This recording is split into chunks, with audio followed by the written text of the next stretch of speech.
Good morning at the jail. Good morning, Your Honor.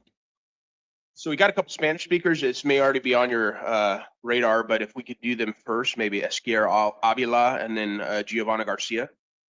Yes, sir. Let me get them first. All right, thank you. And Your Honor, we also have Quintero, interpreter too. All righty, very good. Good morning. And Your Honor, what was Morning. the third person needing an interpreter? Sorry? Was there a third person needing an interpreter? I don't believe so. I showed two, but I could be wrong on that. Thought that- Oh, there's a Yeah, third. Who is the third? Just so I can have that ready. that would be Quintero, number 11 on the felonies. Thank you. The interpreter will stand by. Thank you. Yep, thanks.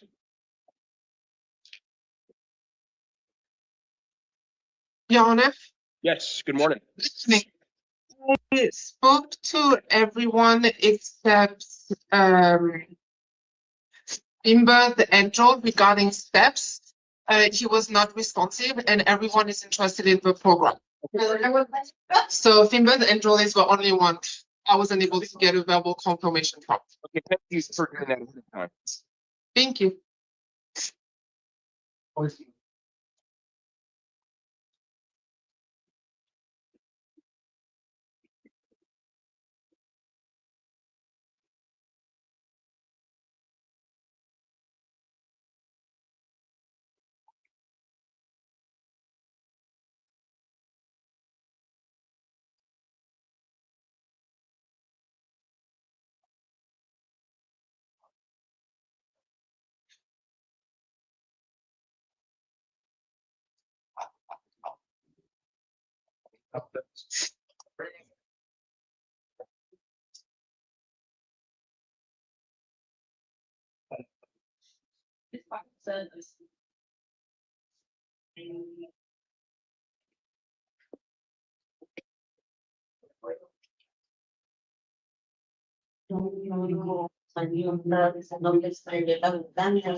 Recuerdo una vez cuando estaba en el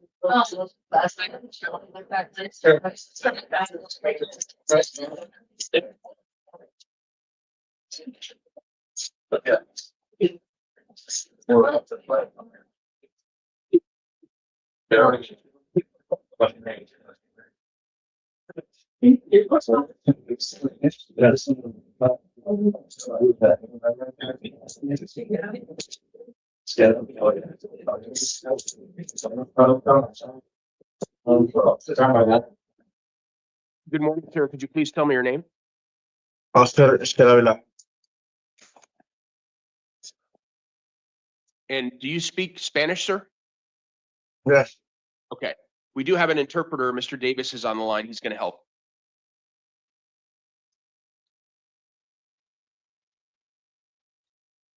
Mr. Davis, you are muted. If you were not aware. My apologies, Your Honor. No worries. Tenemos al intérprete disponible, señor. Él le va a ayudar. Escuche.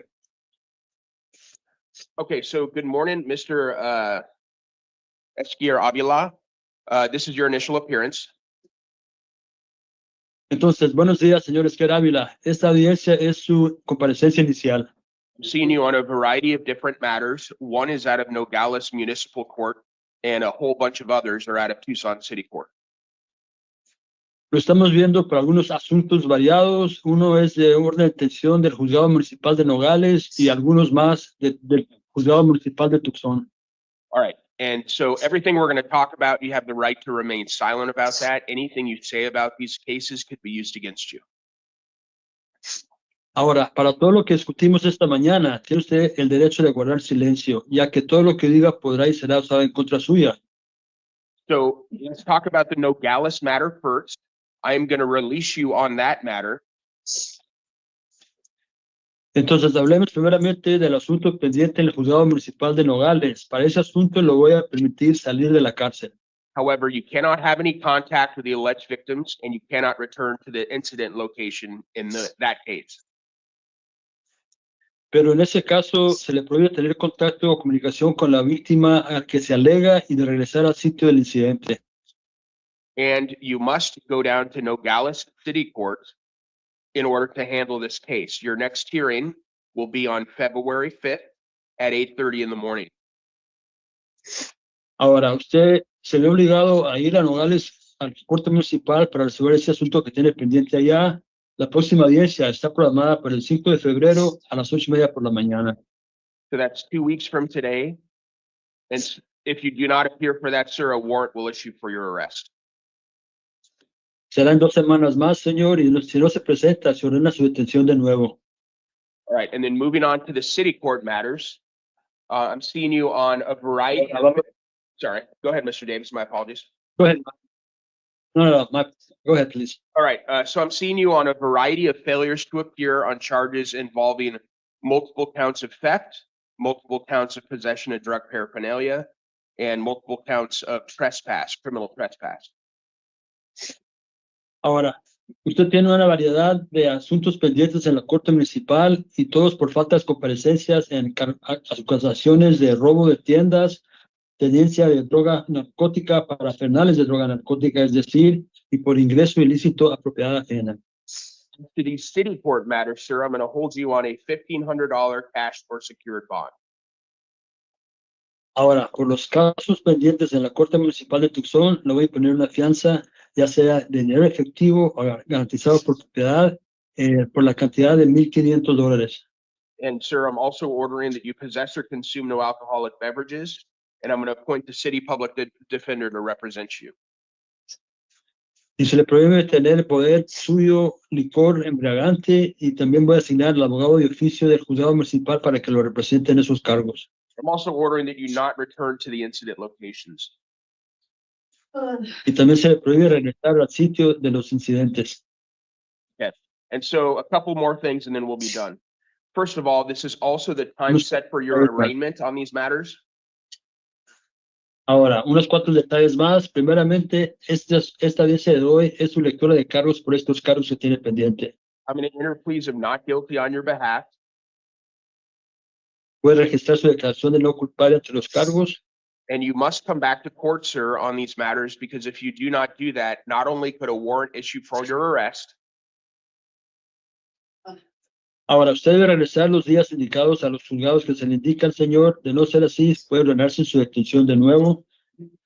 but the trials in these matters could go forward in your absence. And if you were convicted at that trial without being present and could not be sentenced within 90 days, then you would lose the ability to appeal that conviction. Ahora, estos procedimientos pueden proceder estando ausente usted, incluyendo el juicio mismo. Si se le pronuncia culpable en el juicio y no está presente usted y no se le puede imponer la sentencia dentro de 90 días, bien podría perder el derecho de apelar el fallo de culpable. Do you understand, sir? ¿Entiende lo que le digo, señor? Sí. All right, thank you very much, sir. You Yes. are excused. Bien, gracias, señor. Puede retirarse. So nobody else stepping up to.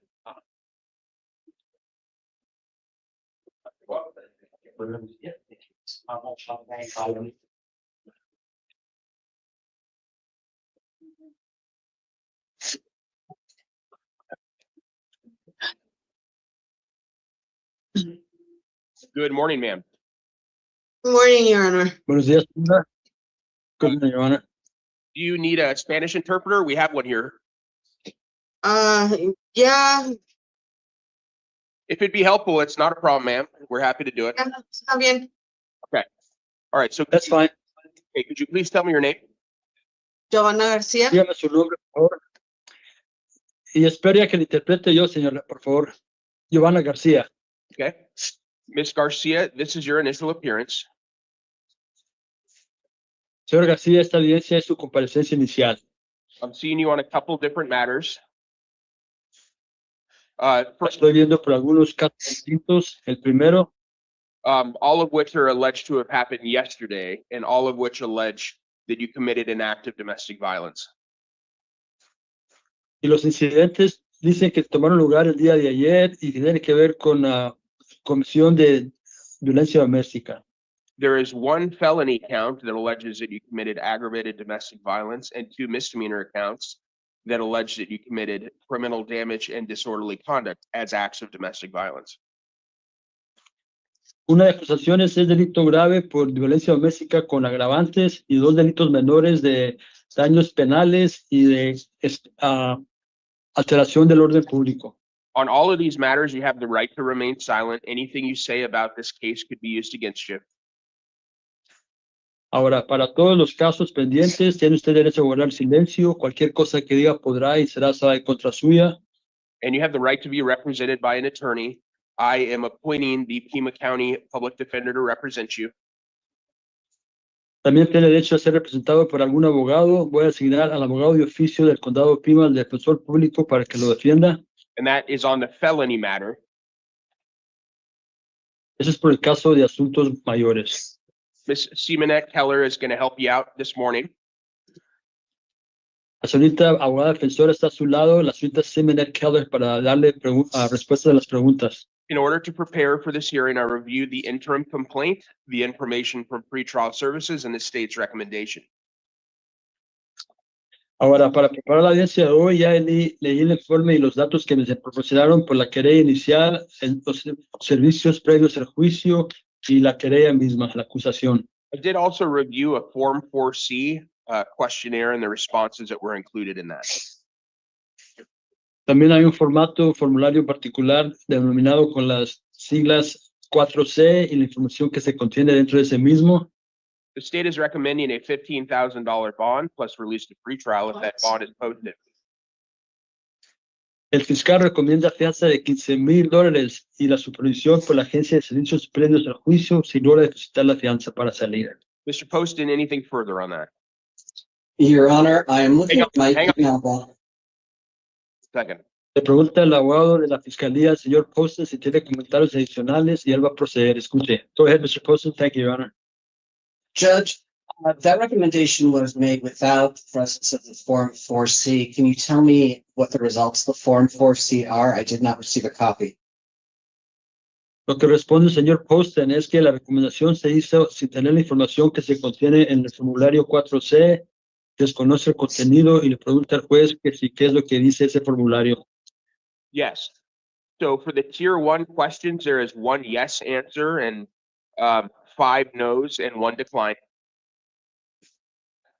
Bueno, dice, por la escala de la función número 1, hay una respuesta de sí, una de no y 5 donde no respondió.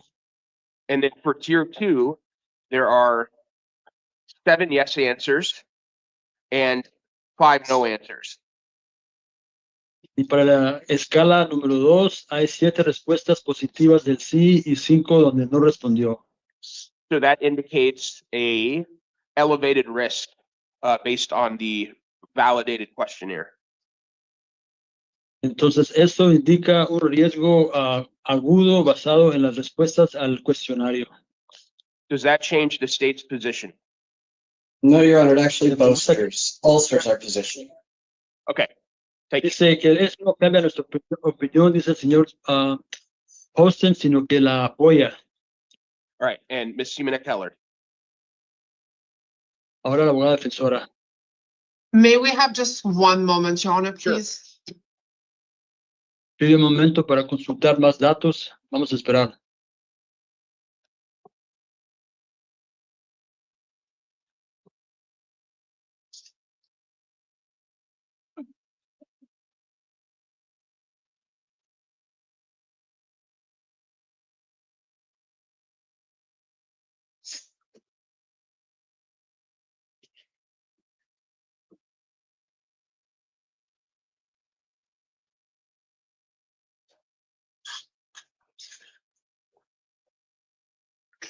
We're ready, Your Honor. Okay. What is the defense? Ahora, ¿qué dice la defensa? So we are asking for release to pretrial services, Your Honor. Lo que pedimos es que se le escarcele para ser supervisada por la Agencia de Servicios Previos al Juicio, Pretrial Services. Ms. Garcia has 0 prior felony conviction. La señorita Gracia no tiene condenas por delitos graves en lo previo. She also has 0 prior violent conviction. Y tampoco tiene condenas por conducta física agravada, violenta. She is currently employed, Trabaja hábilmente. and the alleged victim said that he doesn't object to her release. La víctima que se alega dijo que no se oponía a que fuera liberada. He also would like further contact with Miss Garcia. También quisiera mantener y continuar el contacto y comunicación con la señora García. He also would like her to return home. Y pide que se le permite regresar a la casa. And Miss Garcia informed me that she has an alternate address with her mom who lives in Tucson. And Me dice la señora García que la alternativa tiene vivienda disponible en casa de su madre aquí en Tucson. the alleged victim will not be there or will not have contact with the mom. Y la víctima no estará allí ni tendrá contacto o comunicación con la madre ni con ella ahí. And no contact with Miss Garcia as well. Tampoco con la señora García. That is it, Your Honor. Esa es la recomendación. Gracias. Gracias. Given the information that is before the court is going to impose a $7,500 cash or secured bond. Bueno, en consideración a la información que tengo disponible, dice el juez, voy a poner fianza de $7,000, $7,500, perdónenme, ya sea en efectivo o garantizado por propiedad. And if you post that bond, you are going to be released to the supervision of pretrial services. Si logra depositar la fianza para salir, tendrá que pasar al monitoreo y supervisión de la Agencia de Servicios Previos al Juicio, Pretrial Services. I'm ordering that you possess or consume no alcohol or illegal drugs, commit no acts of domestic violence. Se le provee con posesión de licor o droga ilícita y comisión de delitos de violencia doméstica adicionales. I'm also ordering that you possess no firearms or weapons, that you have no contact with the alleged victim. También se le prohíbe tener en posesión armas de fuego o armas de cualquier tipo o contacto y comunicación con la víctima. And no contact means no contact. That means if you're still in the jail, you cannot call him. Any sort of contact, social media, any of that, can't have it. Y al decir no contacto, quiero decir no contacto. Si sigue usted en la cárcel, no puede comunicarse por teléfono ni por las redes sociales. De cualquier tipo se le prohíbe comunicación. And you cannot go back to the victim's residence or the incident location. Tampoco puede regresar a la residencia de la víctima o donde trabaje la víctima. However, if you have belongings at that residence, then you may go back there one time with law enforcement to collect whatever you need to collect. Okay. Pero si aún tiene pertenencias personales en esa casa, puede ir acompañada por escolta de la policía una sola vez para recoger sus prendas personales. All right. And so your next hearing is a preliminary hearing, and that's going to be on February 2nd at 1:30. La próxima audiencia en su caso es una audiencia preliminar programada para el día 2 de febrero a la 1:30 por la tarde. Please stay in contact with your attorney, and they'll keep you in the loop about what's going on there. Okay, Your Honor. Haga favor de mantener contacto y comunicación con la abogada que se le designe al abogado y ellos la mantendrán al tanto y actualizada con la información pendiente. One last thing, then we'll be done. You must come back to any future court date, because if you do not do that, a warrant will issue for your arrest, and you will likely be back in custody, okay? Okay. Ahora, por último, debe usted presentarse cuando se le diga para que no hacerlo, tolerar detención y resultará en la cárcel de nuevo. ¿Entendido? Okay, Sí. so that takes care of the felony. Yes. The misdemeanor is going to be pretty quick, and it's born out of the same case. Ahora, eso se encarga del delito mayor. También tiene pendiente un delito menor que resultó del mismo cargo. All right, and so that case, I'm going to release you on the misdemeanor. Ahora, por ese caso, delito mayor, voy a permitirle salir sin fianza. Again, have no contact with the alleged victim. Do not go back to the victim's residence or incident location. Y de nuevo, no contacto con la víctima, no regresar al sitio del incidente ni a la residencia de la víctima. Okay, and your next hearing on that matter is on February 2nd also, but it's at 10:30 in the morning. Y ahora, para ese delito menor, también tiene la audiencia programada el día 2 de febrero, pero no es a la 1:30, sino a las 10:30. Tiene dos audiencias. So talk with your attorney at the public defender's office because you have two court hearings on the February 2nd, but they can tell you more information about all that, all right? Okay. Entonces, comuníquese y infórmese con el abogado del defensor público. Tiene dos audiencias el mismo día y ya le informarán cómo proceder. Bien, All right, thank you. That is it. You're excused. gracias. Es todo. Puede retirarse.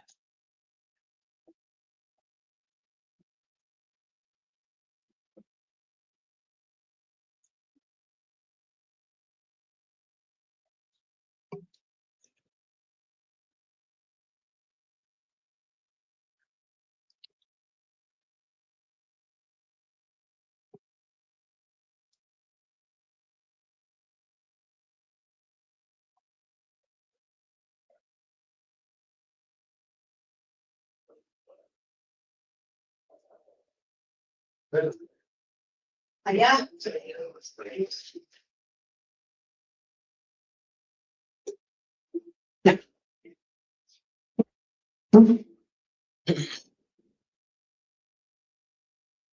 Good morning, sir. Could you please tell me your name? Buenos días, señor. Dígame su nombre, por favor. Joana Alexis, buenos días. Joan Alexis. Good morning. Just a moment. Espere un momento.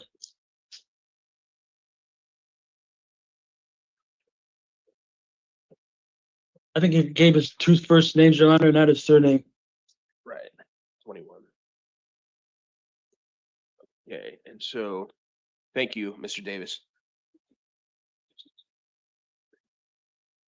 You're welcome.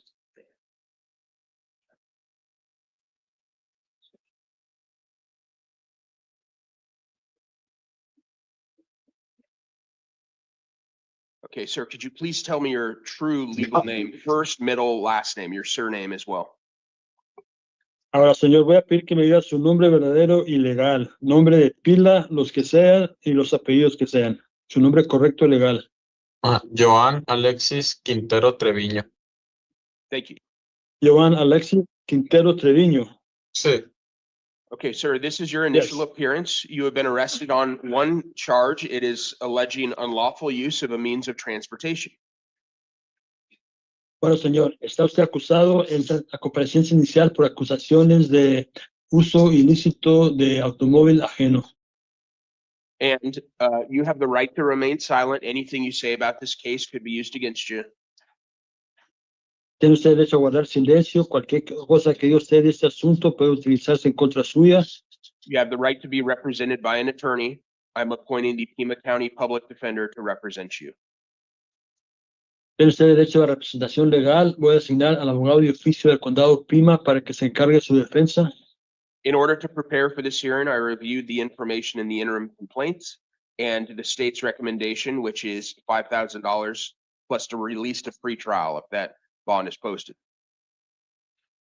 Ahora, para preparar la audiencia de hoy, he leído el informe de acusatorio de la querella inicial, la recomendación de la fiscalía, que es de una fianza de $5,000, y si logra depositar la fianza, que pase usted en la monitoreo y supervisión de la Agencia de Servicios previo al juicio, Pre-Trial Services. I also reviewed the information from pretrial services. Mr. Poston, anything further on your bond recommendation? No, Judge. También que ya leyó el informe de la Agencia de Servicios previo al juicio y le pregunta al fiscal a cargo de la audiencia del día de hoy que si tiene recomendación adicional, ya responde que no. And Ms. Simonet Keller? Y la abogada defensora, Yes, Your Honor, thank you. We are asking for release to pretrial services. bien, gracias, señor, dice la señorita Simonet Keller. Pedimos que se le libere de la cárcel para ser supervisado por la Agencia de Servicios previos al juicio.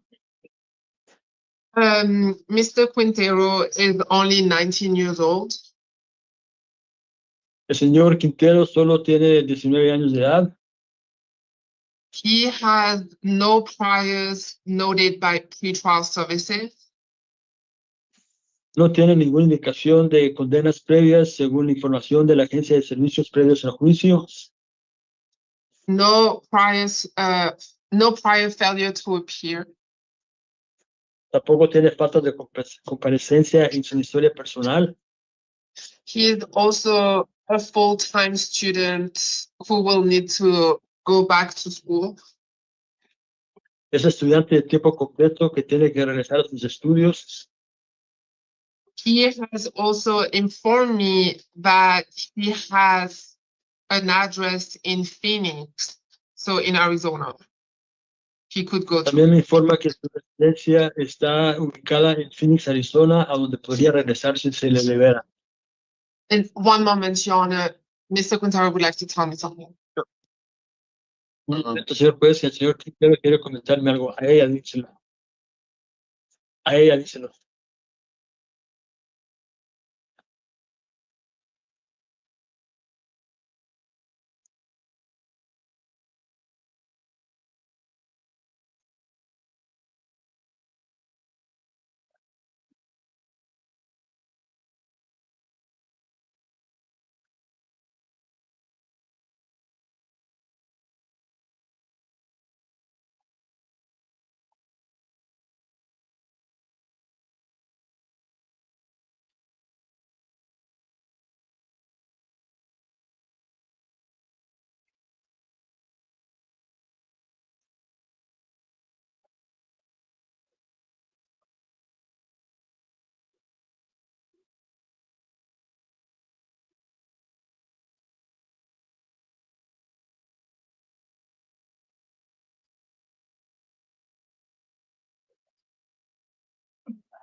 Apology, Your Honor. All right. Yes. So Mr. Quintero also informed me that his stepfather, who lives in Nogales, could bring him to and from court. Me disculpo, señor juez, el señor Quintero también me informa que su padrastro, que vive en Nogales, puede traerlo de ida y vuelta a los tribunales como sea necesario. Okay, thank you. That is it, Your Honor. Thank you. Okay. Gracias, dice. I am willing to release you to the supervision of pretrial services, sir, with certain conditions. Señor, sí me veo dispuesto a liberarlo de la cárcel para ser supervisado por la Agencia de Servicios Previos al Juicio con ciertas disposiciones adicionales. Espere. Go ahead, Your Honor. That includes possess no firearms, weapons, consume no alcohol or illegal drugs, submit to monitoring and treatment as directed by pretrial services. Eso es se le prohíbe tener armas de fuego, armas de cualquier tipo, uso y consumo de licor o sustancias ilícitas y someterse a monitoreo, vigilancia y supervisión, recomendaciones de tratamientos que le haga la Agencia de Servicios Previos al Juicio, Also, Pretrial Services. thank you. Also have no contact with the alleged victims, and you cannot leave the state of Arizona while this case is playing out. También se le prohíbe contacto y comunicación con la víctima que se alega y de salir del estado de Arizona mientras siga pendiente el caso. Do you understand, sir? ¿Entiende, señor? Sí. All right. Yes. One last thing, and then we'll be done. You must come back to your next court date and come back to future court dates, because if you do not do that, a warrant will issue for your arrest. Otro punto y terminamos por el día. Usted debe regresar al tribunal cuando se ordene y cualquier otra audiencia que se programe en su caso también. And your next court date is a preliminary hearing on February 11th at 1:30 in the afternoon. Y la próxima audiencia es una audiencia preliminar el día 11 de febrero a la 1:30 por la tarde. So stay in contact with your attorney at the public defender, sir, and that is it. You're excused. Así, siga en contacto con el abogado que le toque en la oficina del defensor público y es todo por hoy. Gracias, señor. Gracias. Thank you. Look, Thank you.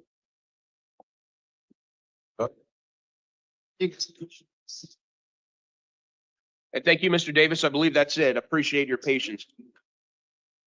Thank you, not at all. Appreciate your flexibility No longer. and to the staff.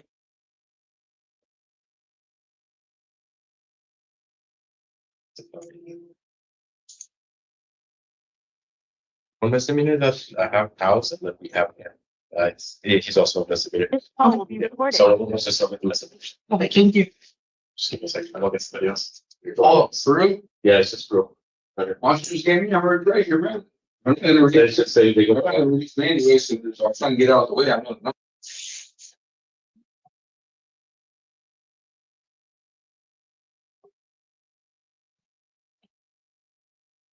All right, Your Honor, we're gonna get the misdemeanors. I will do this first. Thank you.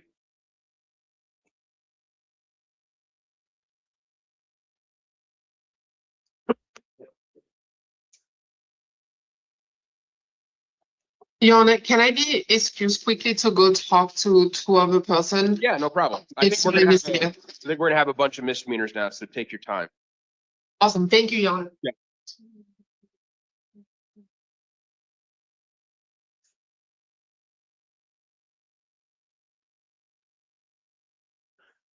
Good morning. Good morning, Just tell me your name.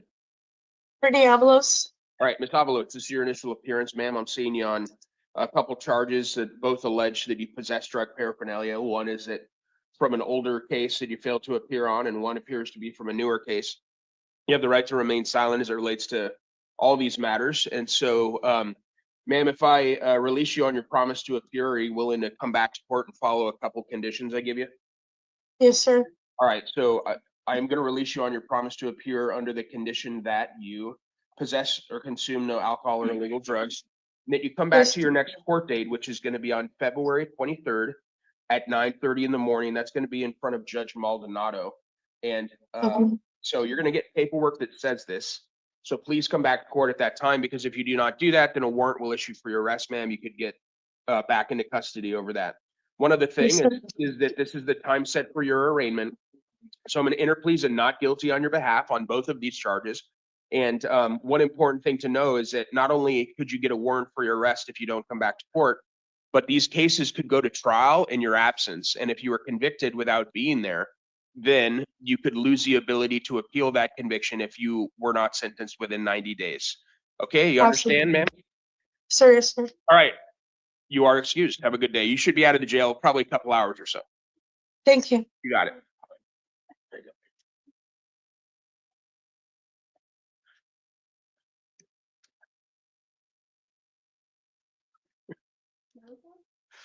No, she said.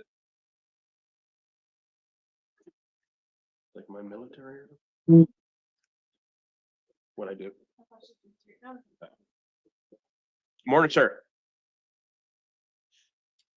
Good morning, sir. The jail, can you hear me? Morning, What's your name, sir? Gabriel Wilson. Right.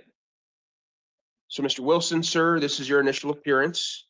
I'm seeing you on a couple things, so just a moment. So I'm seeing you on a couple things, couple matters that are alleged to be acts of domestic violence, one count of criminal damage, one count of disorderly conduct, both misdemeanors. I'm also seeing you on a third misdemeanor that you are alleged to have failed to appear on. That's an assault charge. And so as to all these matters, sir, you do have the right to remain silent. Anything you say about these matters could be used against you. And so if I release you on these matters, sir, are you willing to do a couple things, specifically come back to court for your next court date, and then also have no contact with the alleged victim? I am, sir, but let me tell you right now, if I am released, I'm gonna go to the hospital for detox. So they might not release me, or they might send me to a treatment center, and they might not let me come back to court because I'm gonna be inside of a treatment because I need to get some help, and I don't want to be following in the same footsteps. Well, I appreciate you saying that, sir. I mean, that's a very wise thing to do. So the jail heard what you just said, and so what they will probably do, if they haven't already done this, is they have a medical facility there and just kind of make sure that everything's shipshape so that it's safe for you to be released prior to you being released. And then upon your release, there are different options as far as getting, detox and I'm already in the detox right now. okay. And I'm on suicide watch, but Well, are you hooked up with any service providers, Kodak, La Frontera, anything like that? I'm with La Frontera. Okay. So, if I release you, sir, are you able and willing to go to La Frontera and get connected with them and do, whatever you need to do to take care of your physical and mental health? I am, but at the same time, like I'm telling you, once I'm released, I'm just gonna go to the hospital, sir. I don't think my counselor is gonna be available at the time that I'm released. So your next, So I appreciate you saying that, sir. Your next court date that I would be setting if you get released would be in mid-February. So it'd be a little less than a month from now. And so, a couple things. So first of all, if you needed to ask to have that hearing continued because you were in residential or you were in detox still, anything like that, you can file it. It's a pretty simple little motion you could file to have that hearing continued in city court, so that it gets moved to a time where you're done with detox and so forth. That's option number one. Option number two would be to retain an attorney of your own if you could do that, and then have that attorney to handle that process for you. I'm not appointing an attorney because I'm not seeking jail time. I'm not holding you in custody, and at this point, I don't see jail time as being on the table. So, for that reason, I'm not appointing an attorney today. But, another option, sir, is I could hold you in custody at the jail, but,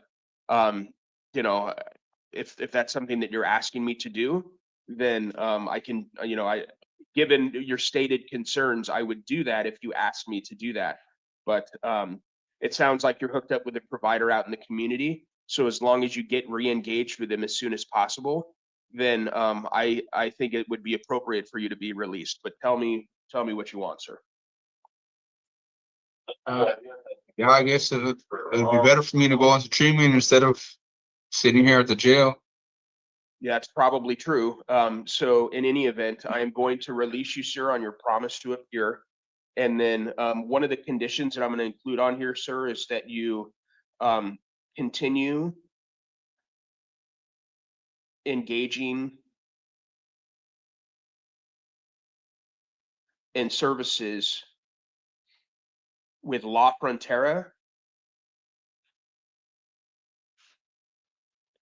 or another health provider.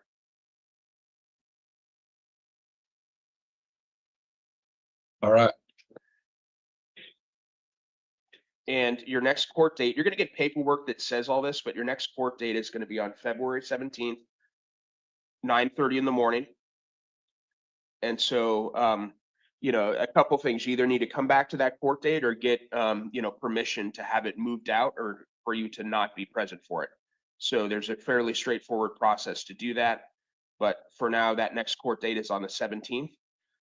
One other thing I'm going to say, sir, is that it's important that you come back to that court date unless you get excused from it. Because if you do not do that, sir, then you are going to probably get a warrant for your arrest. And also, these matters could go to trial in your absence. And so if you were convicted in your absence and couldn't be sentenced within 90 days, then you could lose the ability to appeal those convictions. So I have court on the 17th, you said? February 17th, which would be, that is like 4 weeks from, basically 3.5 weeks from now. It's a Tuesday. Okay.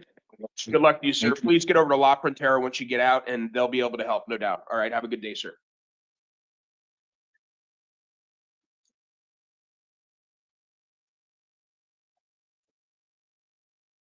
Your Honor, the person that was next, Corella Antonio, he did refuse. Okay. We can continue him to tonight. We're going to continue with the misdemeanors. Thank you.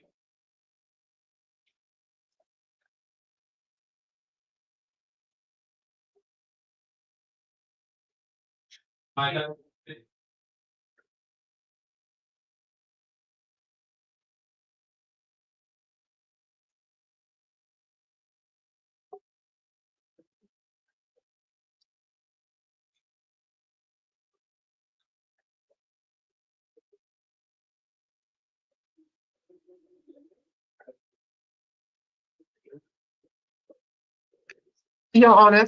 Yeah. Can I give you a quick heads up for one of the felony person? Sure. So Mr. Ratliff, my understanding is that the state is asking for a no bond hearing. Okay. Mr. Ratcliffe is still asking me to argue for a bond. So Okay. if your honor is okay, I will still do that during the, Yeah, once he comes up. that's fine. Thank you for the heads up on that, and I'll hear you out on Thank whatever you you. got to tell me, all right? Thank you, your honor, appreciate it. No problem. I'm sorry, counsel, which one was that? Mr. Ratliff, which is number 20, I believe, 20, I think. 21, It's right, 21. yeah, Ratcliffe, Jason. Good morning, sir. Good morning, sir, at the jail. Good morning, Could you please tell me your name? Ruben Castillo. All right, Mr. Castillo, sir. This is your initial appearance, and I'm seeing you on, let's see. I'm seeing you on a warrant. You're being seen on a warrant alleging that you failed to appear in relation to a misdemeanor driving under the influence allegation. And so, Yes. as it relates to that, sir, you're presumed innocent. And so anything you say about this matter could be used against you. Now, just a moment. If I release you, sir, are you willing to come back to court? Yes, sir. Okay, really important that you do that because I think today is probably an example of what happens when that does not occur, okay? So your next court date is going to be on February 23rd. It's going to be at 1:30 in the afternoon. You're going to get paperwork that says all this. And it's going to be a hearing in justice court downtown. And I'm ordering, sir, that you do not drive without a valid license, that you not consume any alcohol or illegal drugs. And so please come back for that hearing, sir. I'm appointing Adam Waters as your attorney, sir, as well. So he'll be able to help you out with this as this case plays out. His phone number is going to be on the paperwork that you get. So once you get out, sir, please give him a ring and, you and he can have a chat about what's going on and all that. So you're going to be released on your own recognizance, sir. You have that court date. It's almost exactly a month from now, but you'll get paperwork that says all this. All right. Okay. All right. Have a good day. All right, you too. Thank you, Your Honor. You're welcome.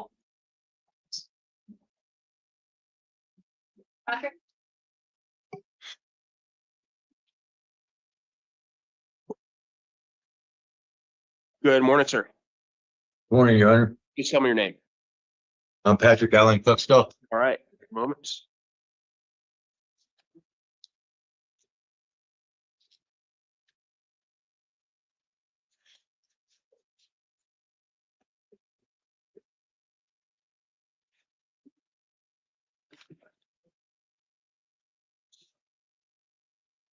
All right, so Mr. Cluxtall, I'm seeing you on one matter that alleges that you committed a new charge of threatening or intimidating, and that's alleged to have happened yesterday about 4:00 in the afternoon down at Saurita.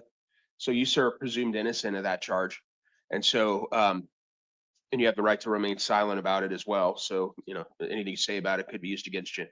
So if I release you, sir, are you willing to follow certain conditions that I'm going to tell you about right now? They're going to include you being required to come back to court to your next court date and to have no contact whatsoever with the alleged victim. You willing to do that, sir?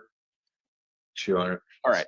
And so in light of you telling me you're good with that, I'm going to set your next court date on February 17th. It's going to be at 8:30 in the morning down in Saurita Municipal Court. You're going to get paperwork that has the address there if you're not familiar with it. And so I am ordering, I'm ordering that you have no contact whatsoever with the alleged victim. Do not go back to the incident location. And as I said earlier, or at least addressed a little bit, you need to come back to your next court date, because if you don't do that, sir, a warrant's going to issue for your arrest. You're going to find yourself back in custody. Okay. Yes. All right, sir, you're going to be out of the jail in a couple hours, and be sure to come back to court, have no contact with the victim. All right, have a good day. Okay, thank you.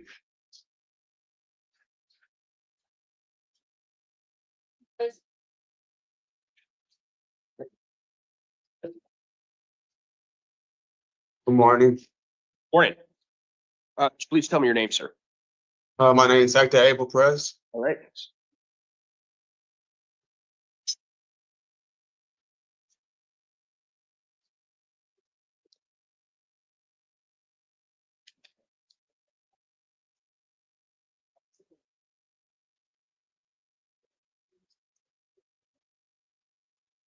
Mr. Perez, I'm seeing you on a couple different matters. So just a moment. This includes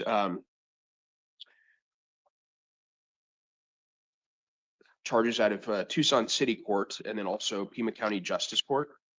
And so the most recent allegation alleges that you committed assault, and that's alleged to have happened. Looks like it was yesterday about 10:30 in the evening, sir.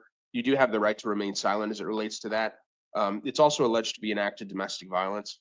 And so anything you say about this matter or anything we're talking about today, sir, could be used against you.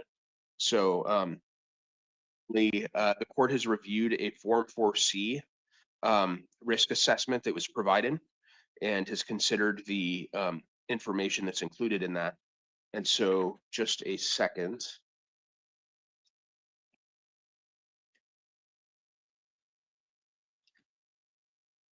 It also looks like you have some charges that allege disorderly conduct fighting that were from the same incident that is alleged to have occurred last night about 10:30. And so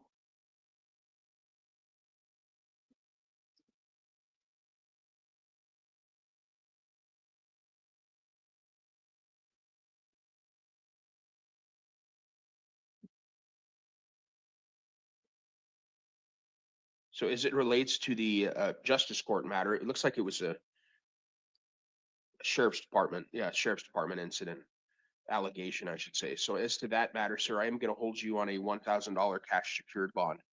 If you post that bond, sir, certain things that I need you to do. First among them is to have no contact whatsoever with the alleged victims. Do not go back to the victim's residence or incident locations. That also includes the victim's work. So no return to the victim's residence, victim's work, or the incident location. Okay. So I won't be released today? Unless you can post that bond, sir. So just a second, I'll talk with you more about that. So I'm Okay. also ordering that if you're out of custody, sir, you consume no alcohol or illegal drugs, you possess no firearms or weapons, you commit no acts of domestic violence. So because I'm holding you for now, sir, your next court date is going to be tomorrow at 1 p.m. in the afternoon. It's going to be in front of Judge Foreman. And so it's important, if you're in custody, you'll be probably seen on video for that. But if you do bond out, sir, then you need to come down to court for that hearing, because if you do not do that, a warrant will issue for your arrest. So And that'll be tomorrow, right? I'm I have sorry. to go to court tomorrow. If I post bond today, I'll have to go to court tomorrow again. Yeah, sure. Yeah, come on Okay. down for that. And then I'm appointing an attorney. His name is Douglas Taylor. He's going to represent you, sir. And so you're going to get paperwork that has all this information. And one thing that's included in there is his information and phone number. So you'll be able to have a chat with him and have a chat about what's going on and all that. But he'll be there at that hearing tomorrow as well. So that takes care of that justice court matter. Then we have a city court matter as well. And on this, that alleges that, let's see.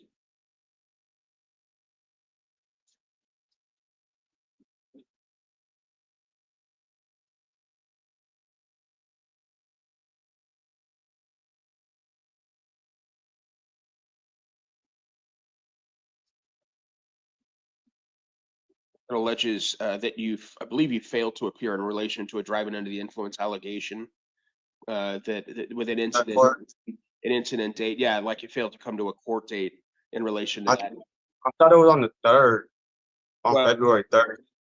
So No, let me see. I had gone this month to court. Yeah. Or this month or last month, and they told me to come back on the 3rd of February.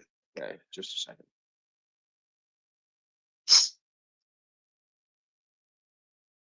Yeah, so I show that the warrant is still active. So what I'm going to do, sir, on this one is I'm going to appoint the city public defender to represent you on that case. And so we are going to set your next court date, and that's going to be on the 30th. It's going to be on January 30th. You're going to get paperwork that says this. And it's going to be for a video review.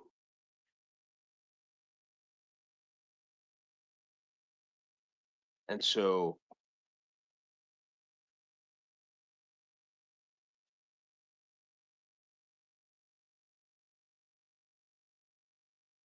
I'm going to hold you on a $250 bond on this. It's going to be a cash or secured bond. And additionally, I'm ordering that you not drive without a valid license and you possess or consume alcoholic beverages if you post that bond. And so your next court date on that, as I get said, is going to be the 30th. Really important that you come back to court on that, sir, because if you don't, Yeah, that's right. court will issue. Yeah, I understand that, sir. And so last thing I think, and then we'll be done, I believe, is that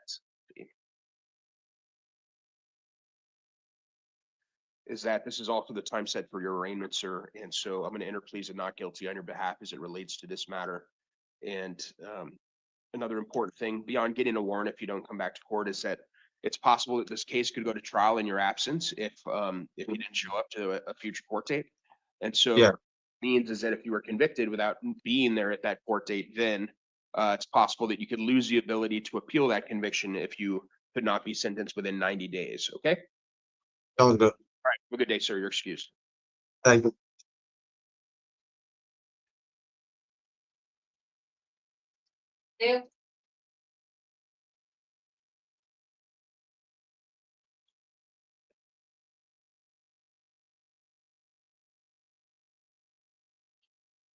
Good morning, sir.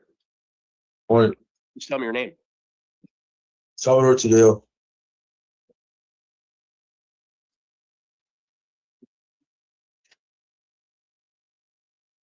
All right, Mr. Tadeo, I am seeing you on charges alleging that you failed to appear in relation to a charge of criminal trespass in the 3rd degree. And so as it relates to that, sir, you are presumed innocent. Anything you say about these matters could be used against you. And so looks like you have a second matter as well that alleges a new charge of criminal trespass in the 3rd degree, I believe. And so just a second.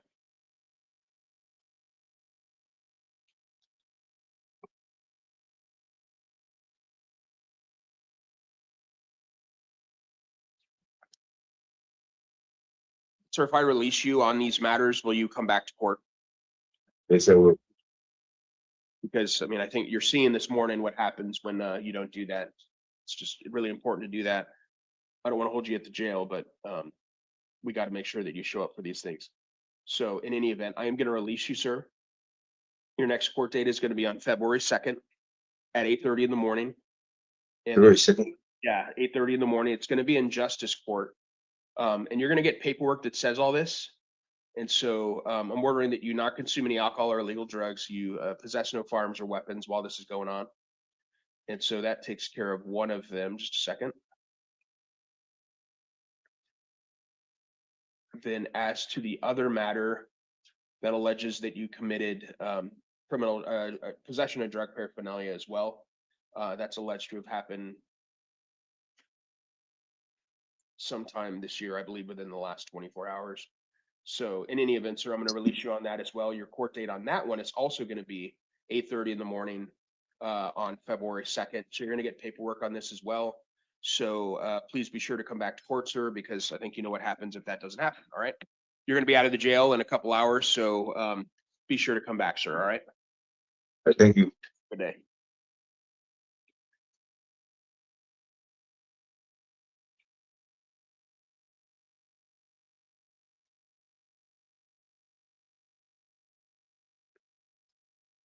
Good morning, sir. Good morning. Please tell me your name. That was Sean Trent. All right. Second, sir.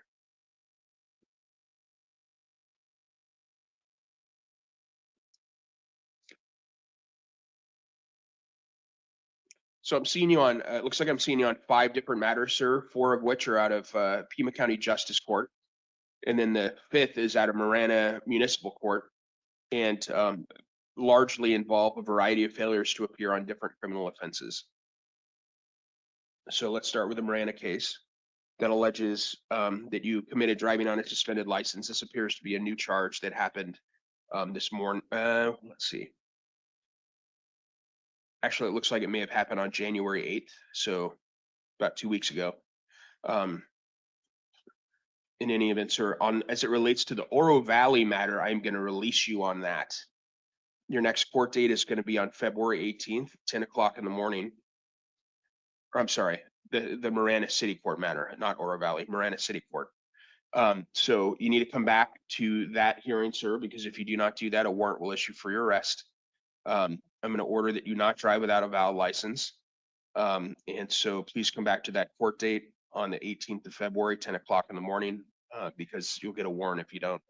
And you're gonna get paperwork that says that, sir. So you're released on that matter. We got to talk about the 4 other matters out of justice court though, so hang tight. All right.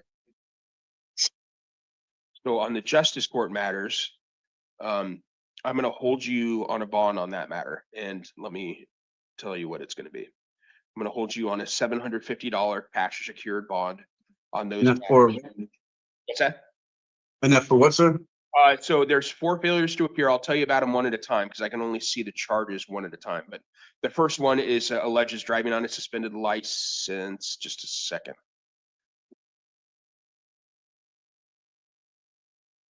Is there any way you can lower that, sir? I just got a job. I was supposed to start today. Give me just a second. Okay.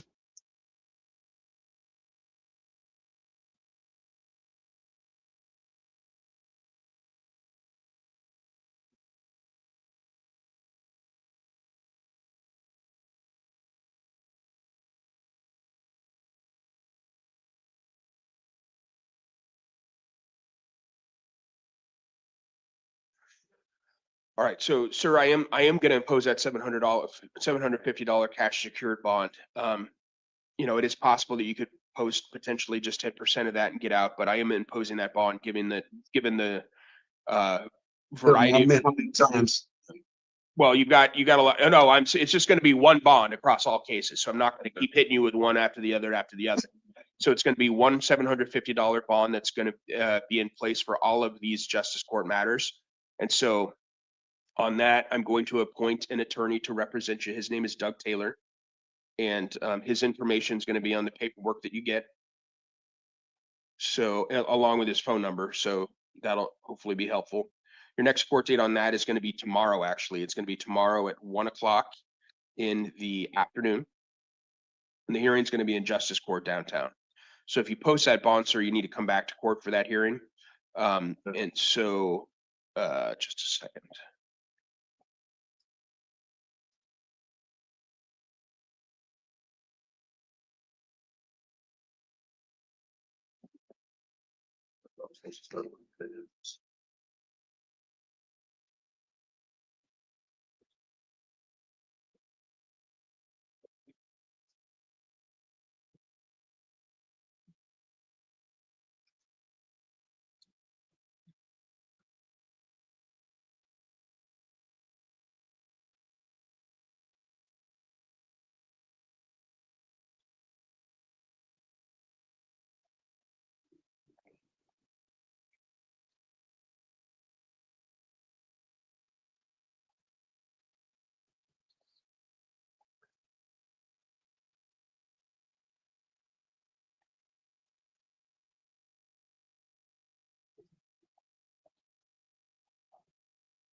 So that takes care of that one. Just a second. This will.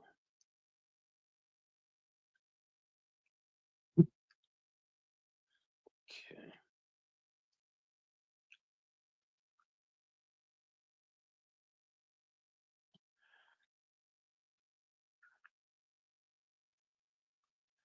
Then the next case alleges a failure to appear in relation to a disorderly conduct charge. On that, again, it's a $750 bond, but it's concurrent against the other bonds. So we're not adding things up here extra. And I'm indicating on your paperwork that it is concurrent. Again, I'm appointing Doug Taylor on that case.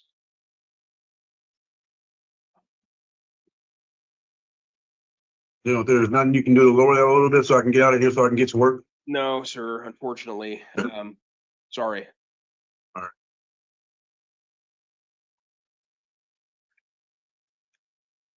Just a second. Then the next, it alleges another driving on a suspended license.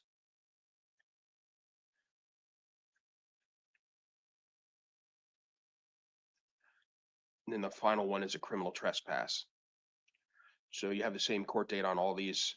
So you're gonna get paperwork that says all this, sir. If you do bond out, you're out of custody, sir. Really important that you come back to court, because if you don't, a warrant will issue for your arrest, all right? Your excuse, sir.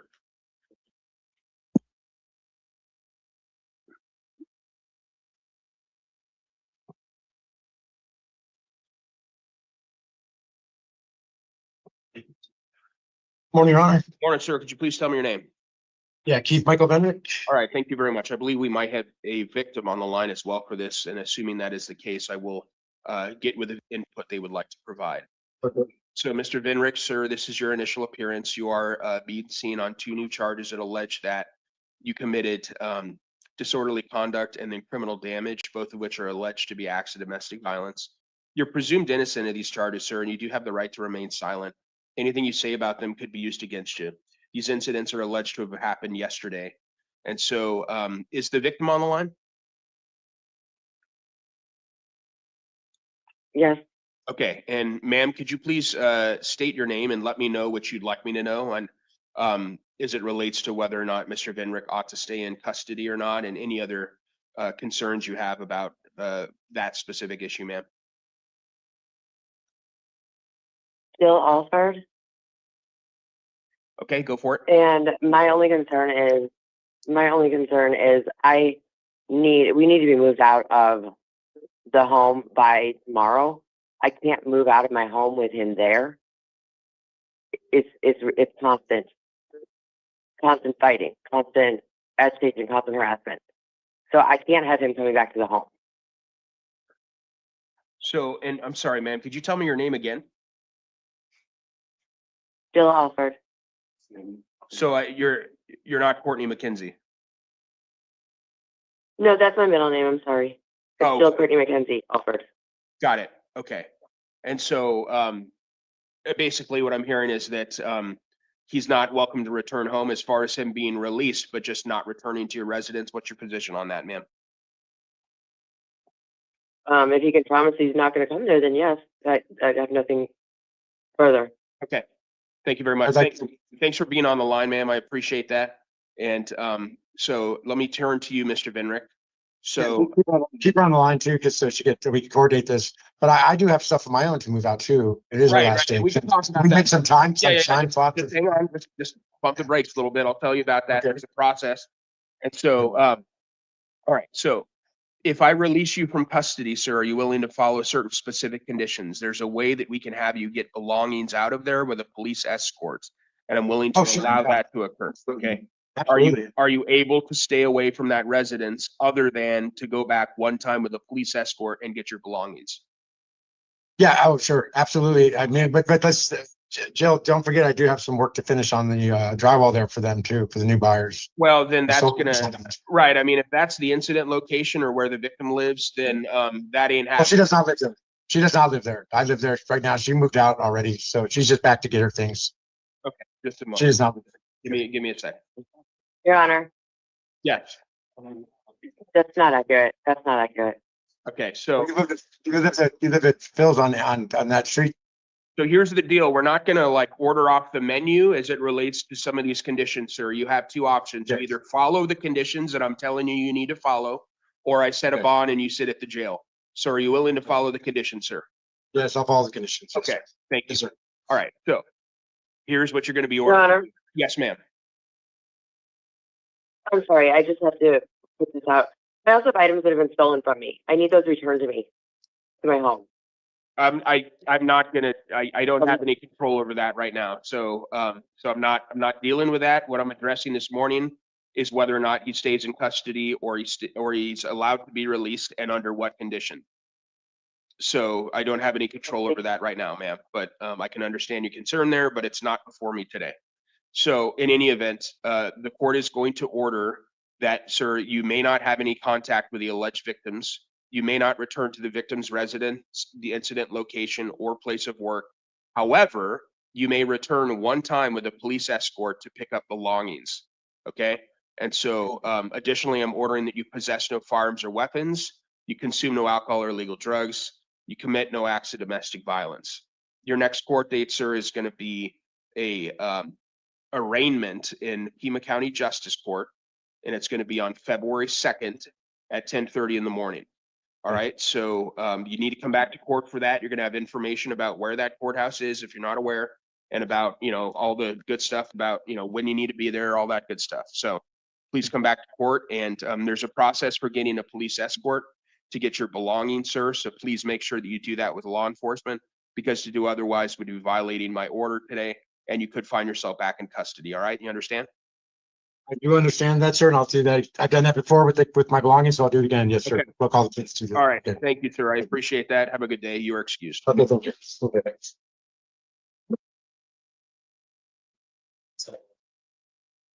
And to the victim, thank you for being on the line today.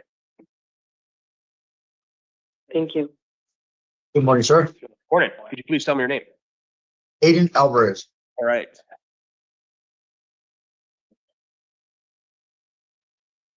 So, Mr. Alvarez, this is your initial appearance, and I'm seeing you on charges that allege that you committed three charges, two of which are assault, one of which is disorderly conduct, all three of which are alleged to be acts of domestic violence.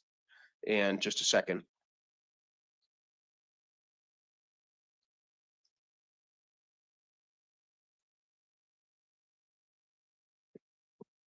So, sir, I've reviewed, and so you're presumed innocent of all these charges, I should say, and you do have the right to remain silent.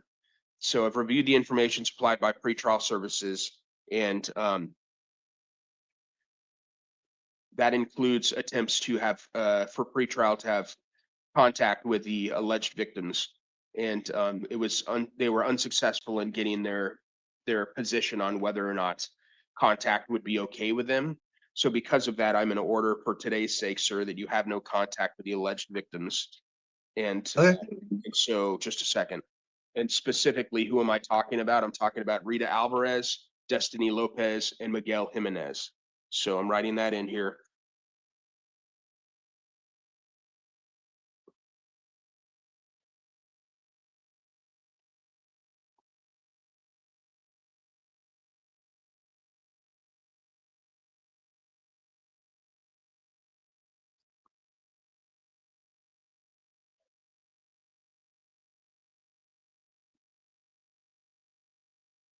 And sir, if I release you from custody today, are you willing to abide by that no contact provision and possess or consume no alcoholic beverages, commit no acts of domestic violence, and not return to the victim's residence or the incident location? Are you willing to do that, sir?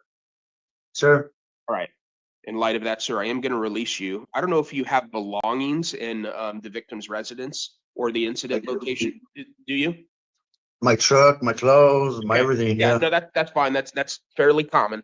So no problem on that. So you're able to go back there one time, sir, with a law enforcement escort to get whatever you need to get. All right. So there's the process for that. And so they may have more information on that at the jail. But given your willingness to not go back there or have any contact other than that one time with a law enforcement escort, I'm going to release you on this case, sir. Your next court date is going to be on February 24th, 1:30 in the afternoon. It's going to be in front of Judge Million at Tucson City Court. Sir, this is also the time set for your arraignment. You're presumed innocent of all these charges that you're being seen on today. You do, and I'm going to enter pleas of not guilty on your behalf.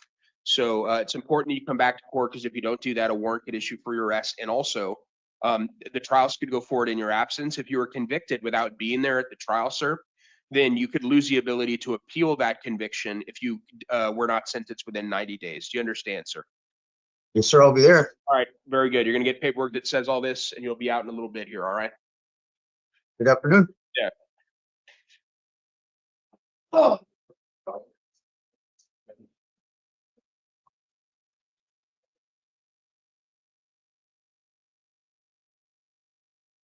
Good morning. Please tell me your name. Ayala? All right.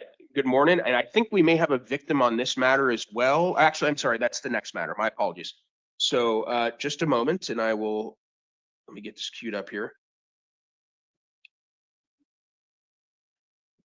Okay, so Miss Ayala, this is your initial appearance. I'm seeing you on charges that allege that you committed assault and disorderly conduct, both of which are alleged to be acts of domestic violence. And then there's also a theft allegation, and then speeding by 20 miles over the speed limit. All of these matters are alleged to have happened this morning. I'm sorry. Just a second. I'm sorry. They're alleged to have happened on Thanksgiving. So back in late November. And so you are presumed innocent of all this stuff. You do have the right to remain silent. Just a second here. And pretrial services, I'm reviewing their information. They tried to reach out to the alleged victim, who is Miss Saucedo, Melina Saucedo, and they were not able to get a hold of her. So her input on whether or not she thinks you ought to stay in custody or be released and whether or not you could return, they couldn't get that information. So because of that, for today's sake, I am going to order that you have no contact with Miss Saucedo and that you not return to the victim's residence or the incident location. Is that a shared residence? Like, do you have belongings there? No, yeah. Okay, all right. And so one other thing that I'm going to do is order that you surrender. You're not going to be allowed to possess any firearms or weapons, and I'm ordering that you surrender any weapons that you have to the Tucson Police Department at 270 South Stone within 48 hours of your release. I'm going to release you from custody today, but I need you to surrender any firearms you might have at the main police station, and that address is going to be on the paperwork. So are you willing to abide by those conditions? Yes, yeah. Okay.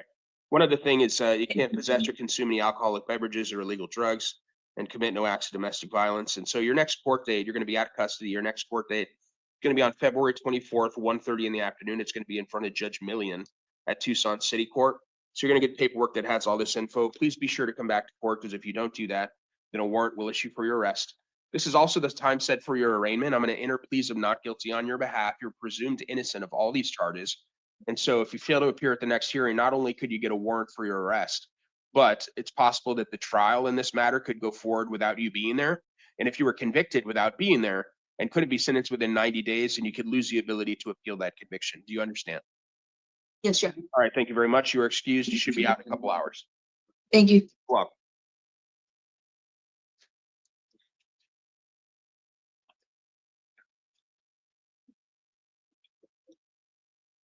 Good morning, sir. Morning, Your Honor. All right. Could you please tell me your name? Yes, Juan Pablo Espinosa. All right. Thank you. And I think we may have a victim on the line for this matter. Is that correct? We have a victim on the line? Yes. All right. Thank you very much, ma'am. So, Mr. Espinoza, this is the time set for your initial appearance. So give me just a second.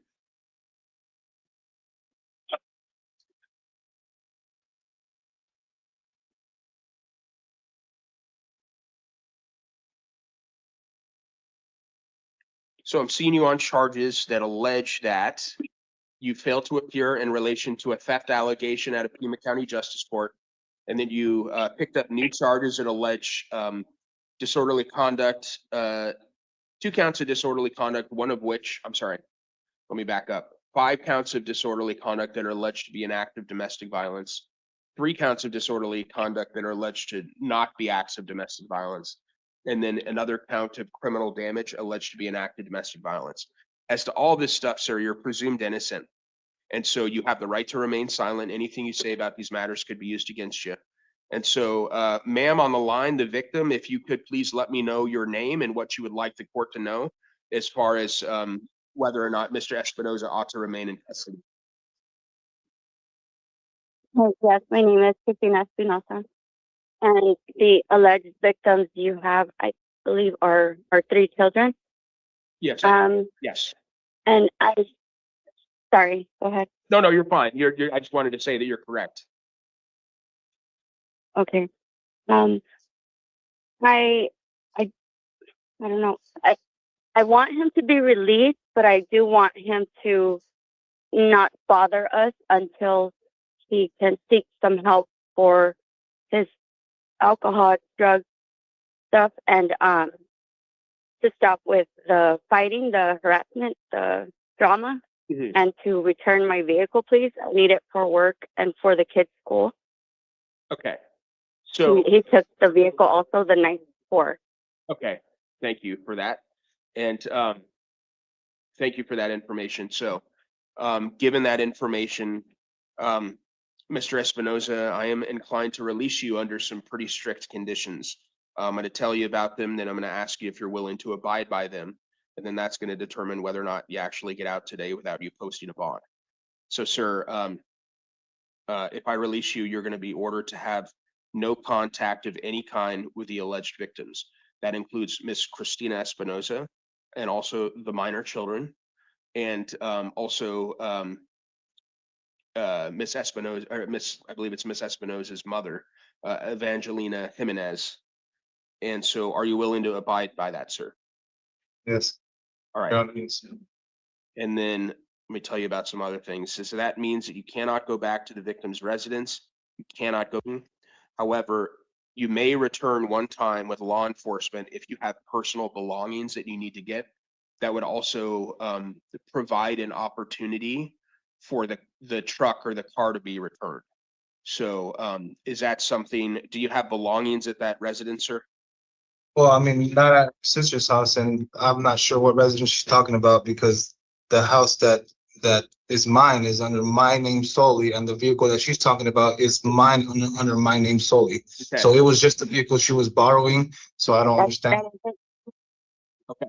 Well, so sir, so basically, if you had a shared residence with her, I don't care who's on the title to the house, all right? If you lived in the same location as Miss Espinoza and the minor children, you cannot go back to that location. I don't care if you own it free and clear, and that doesn't really matter to me or in the eyes of the law. You cannot go back to that location during the pendency of the case. Do you understand that, sir? Understand that. Okay. So, but if you need to go back there, just a second, ma'am, I'll come back to you in a second. But if you need to go back there because you have stuff in the house that you need to get, like your, whatever, your own belongings, like that's understandable if it's your house. Then you can do that one time with a law enforcement escort. There's a process for doing that the jail may have more information on. And that would also, as I said earlier, would provide an opportunity for the vehicle to be exchanged to the extent that that is something that needs to occur. I'm not making any rulings on that vehicle because I don't have enough information, and it's in some respects a little bit of a civil matter. But if it's appropriate for that vehicle to be handed back over, then that would provide an opportunity to do that. So, sir, I'm also going to order that you commit no acts of domestic violence, that you possess or consume no alcoholic beverages or illegal drugs. And in light of you telling me that you're willing to follow these conditions, sir, I am going to release you on this matter. And your next court date is going to be on February 24th. And that's going to be for an arraignment in front of Judge Million. And a couple things, and then we'll conclude here, sir. So, and ma'am, if you have anything else that I've missed that you think I ought to hear, I'll give you that opportunity too. So first of all, no contact means no contact. That means not just like in person, it means no phone contact, no social media, no direct, no indirect, nothing. All right. So that is the order as it relates to the no contact. And this is also the time set for your arraignment, sir. So if I haven't said this yet, then you are presumed innocent of all these charges. And it's important that you come back to future court dates, because if you don't do that, not only could a warrant issue for your arrest, but trial in this case could go forward in your absence. And if you were convicted at that trial without being present and couldn't be sentenced within 90 days, then you could lose the ability to appeal that conviction. Do you understand that, sir? Yes. Okay. And ma'am, did you have something else you wanted me to know? Yes. So it is our shared home, and but he did leave that home mid-December, stating he's leaving me and the kids the home, and he's moving in with his mom because he's leaving us. So him coming back around saying this stuff, it just makes me uneasy with him. And then showing up to take the truck, which is actually in both of our names, when he has his own truck. He knows I need this for work and school. That's something I feel he should consider without having to fight about this anymore. Well, thank you for that information. A couple things on that. So you heard what you said, and I hear what you say. I appreciate what you said, ma'am. He knows about the no contact provisions going forward, and I think he understands that if he commits any acts in the future that are crimes, then that would no doubt result in a police involvement, and would no doubt result in him being rearrested. And I would imagine at that stage, then it wouldn't be a situation where release was being contemplated. So, you know, he has a lot to lose by not abiding by the terms and conditions that the court is imposing right now. And I think I've been relatively clear on what is expected of him. And he's told me that he's willing to do that. So I take him at his word. Yeah. Okay, so Mr. Espinoza, sir, you are you. excused. You'll be out of the jail. Yes, One ma'am. more thing, sir. Hang on. Yeah, go ahead. Sorry. If it's possible, to request that he can get some help with alcohol issue, if I don't know if that's anything we can. So it sounds like, I mean, it sounds like that could be a good idea for him. But I can't, you know, at this stage of things, I cannot order him into treatment. At this stage of things, that could be a potential, potentially as the case plays out in the future, that could be a term or condition of any sort of like resolution to the case. But for today's sake, I can't really order that. Okay. Yeah, I understand. Thank you. You're welcome, ma'am. Thank you for being here today. And Mr. Espinoza, sir, you are excused. Thanks.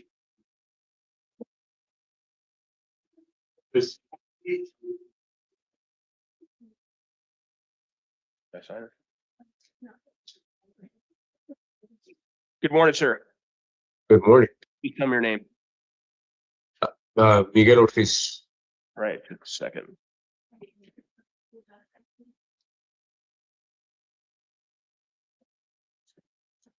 This call is not.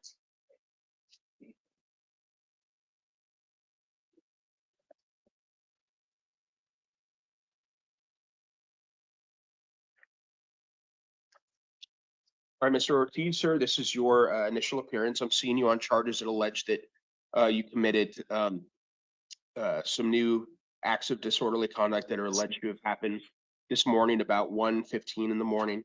And they're alleged to be acts of disorderly conduct. So give me just a second.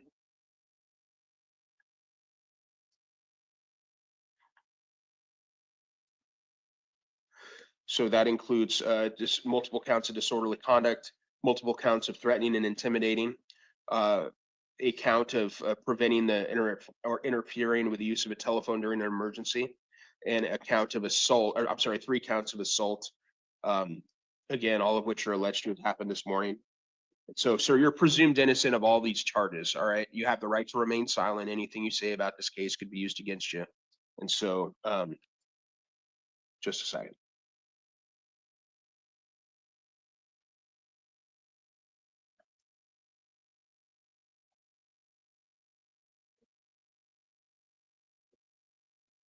All right. So,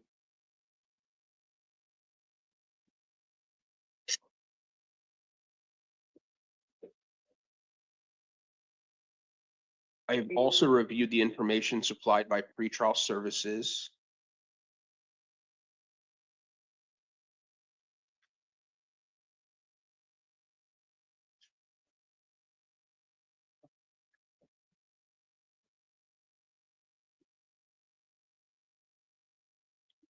And so,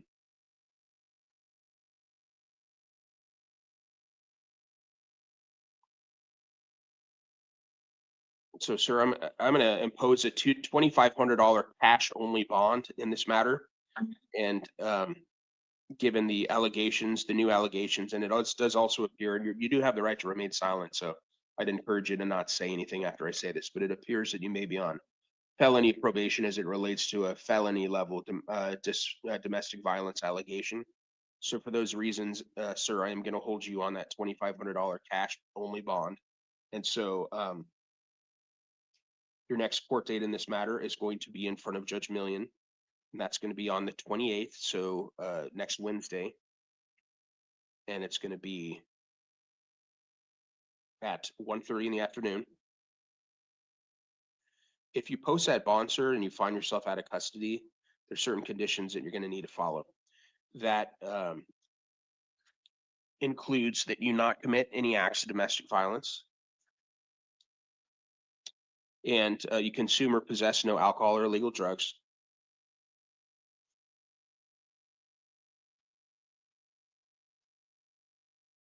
You have no contact whatsoever with the alleged victims, and there's a few of them.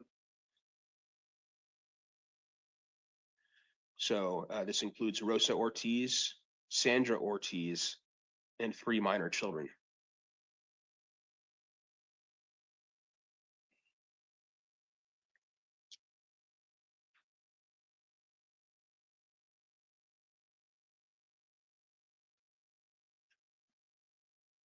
You also may not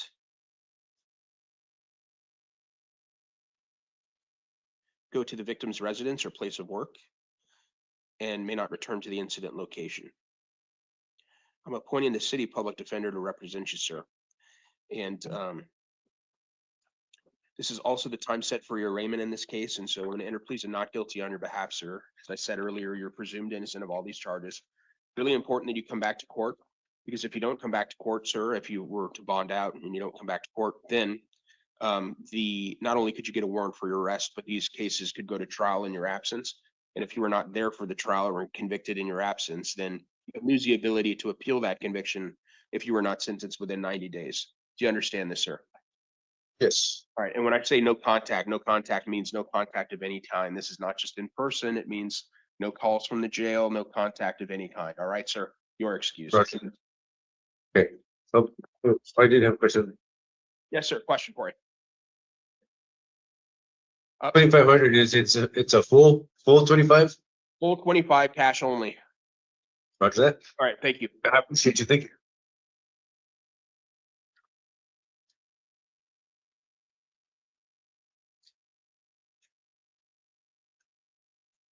Morning, my honor. Good morning. How you doing? Yeah. Sir. Good. How are you? Fine. What's your name? Mark Richard. All right. Richie, just a second.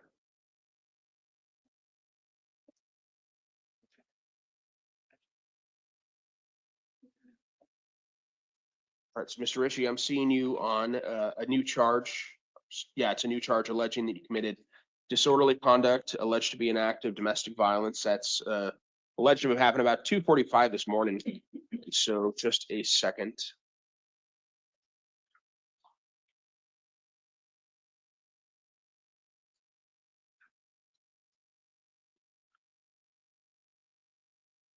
So if I release you, sir, are you willing to not have any contact with the alleged victim, who is Miss Leon?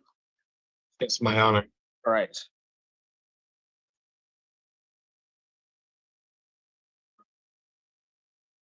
So I am going to release you, sir, under that condition. I'm going to have a couple other conditions for you. I'm going to tell you about them just a second here.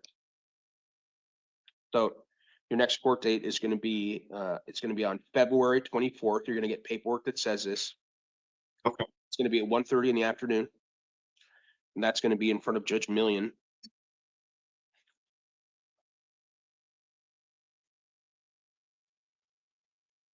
So please have no contact of any kind with Miss Leon, Alexis Leon. And that includes, do not go to the victim's residence and do not go to the incident location.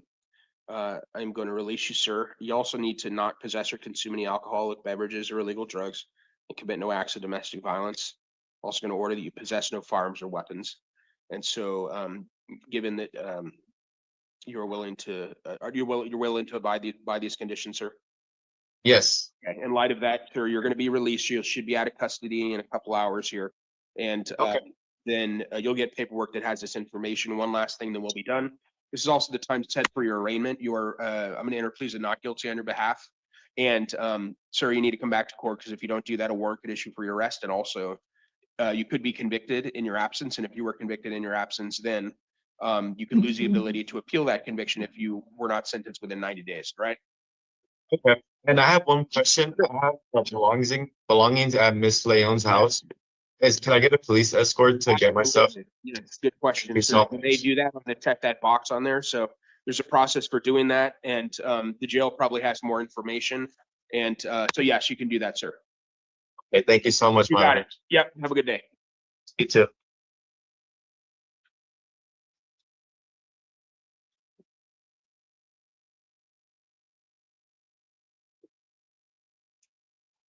Good morning. Please tell me your name. Andres Jacinto Ceballos. All right, Mr. Ceballos, this is your initial appearance. I'm seeing you on a variety of different matters that allege that you failed to appear on matters out of Tucson City Court that include assault, disorderly conduct, threatening and intimidating, criminal trespass, and yeah, that pretty much covers it. So, sir, as it relates to all these matters, you are presumed innocent and you do have the right to remain silent. Anything you say about these cases could be used against you.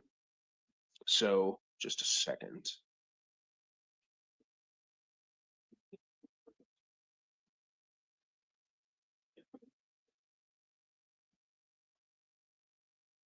So given the number of files, sir, and the quantity of failures to appear that I'm seeing this morning, I'm going to hold you on a $2,000 cash or secured bond. Sorry, what is that? The secure bond, is that? It means that you could post a percentage of it. Yeah, I believe it's 10% you could post, and then that will allow you to basically, you don't have to put up $2,000 cash. You could put up 10% of that. But if you talk, if you talk to a bondsman, then they can provide you more information on that. But so it's a $2,000 bond, sir. I'm going to set your next court date. It's going to be in front of Judge Million, and that's going to be in, on next Wednesday. That's the 28th. And so it's going to be set for a video review at 1:30. You're going to get paperwork that says this, sir. And so I'm going to order that you have no contact of any kind with the alleged victims. You not go to the victim's residence or incident location, commit no acts of domestic violence, possess or consume no alcohol or illegal drugs. I'm appointing the city public defender to represent you, sir. I'm also ordering that you possess no firearms or weapons. And I believe that that covers it, other than to tell you, sir, you need to come back to court because actually, just a second. I'm seeing a note that I missed. The assigned judge, Judge Million, is asking that a $24.99 bond be imposed. So I am going to keep it as a cash secured bond, but it's going to be a $24.99 bond, sir. And so that is being done. And so again, need to come back to your next court date, sir, because if you don't do that, not only could a warrant issue for arrest, but if you were convicted in your absence, trial, then, and could it be sentenced within 90 days, then you could lose the ability to appeal that conviction. All right, sir, you are excused. So what was the bond exactly? It's $24.99, sir. And so if you can't post that and you're still in custody, then you're going to be seen next Wednesday. But you're going to get paperwork that has this information. All right, sir? Okay, so 10% of that? Yes. Okay. All right, you're excused. Yeah. Okay, thank you. Oh, you drop face. Thank you.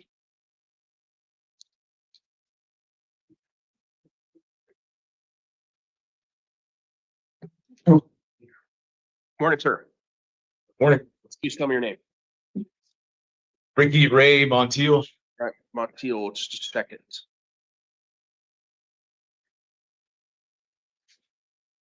All right, I'm seeing you on a new charge, sir, that alleges that you committed assault, alleged to be an act of domestic violence. It's alleged to have happened last night about 5:30 in the evening. So you're presumed innocent of that charge, sir. And you do have the right to remain silent. Anything you say about this matter could be used against you. And so reviewing the information from pretrial services.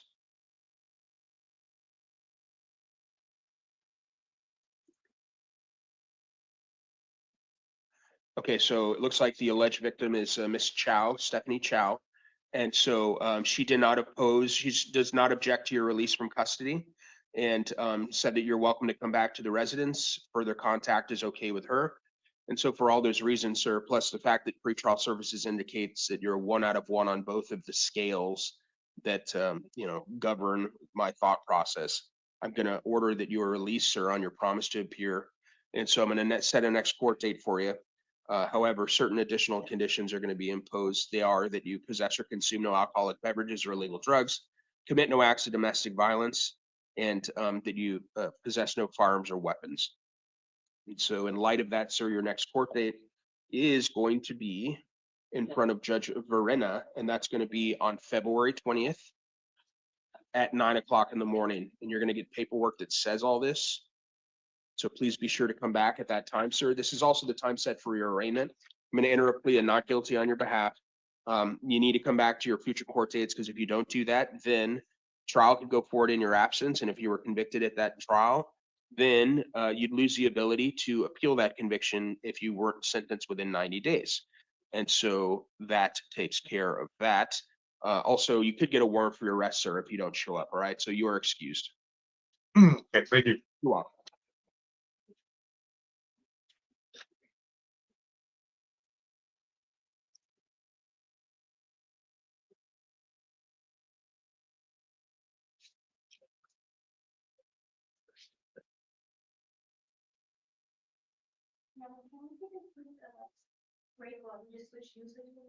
Yes. Yeah.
All right, thank you.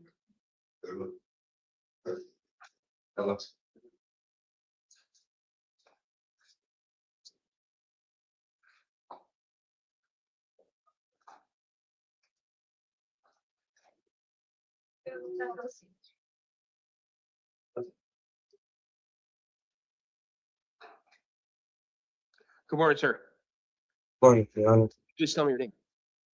Enjoy the Defendants. This is your initial appearance. You have been charged with new charges that allege that you possess drug paraphernalia and you possess a dangerous drug. Do you have the right to remain silent about all of this, sir? Anything you say about this case could be used against you. You have the right to be represented by an attorney, and I'm going to appoint the Pima County Public Defender to represent you, sir. In order to prepare for this hearing, I reviewed the information from pretrial services, including the fact that Mr. Fimbres appears to be on release for 2 felony matters, including one of which is an armed robbery. I'll also review the information in the interim complaint, and the state's recommendation is that you be released to pretrial services. Mr. Poston, you want to talk to me about that? Your Honor, did you say didn't get all the information from free trial right up front? That said, Mr. Fimbres, you said he was on release. Let me check that for one moment, please. What I'm seeing on 2 cases. One moment. Just checking the nature of those matters, Your Honor. Okay, it's finally been put up on there.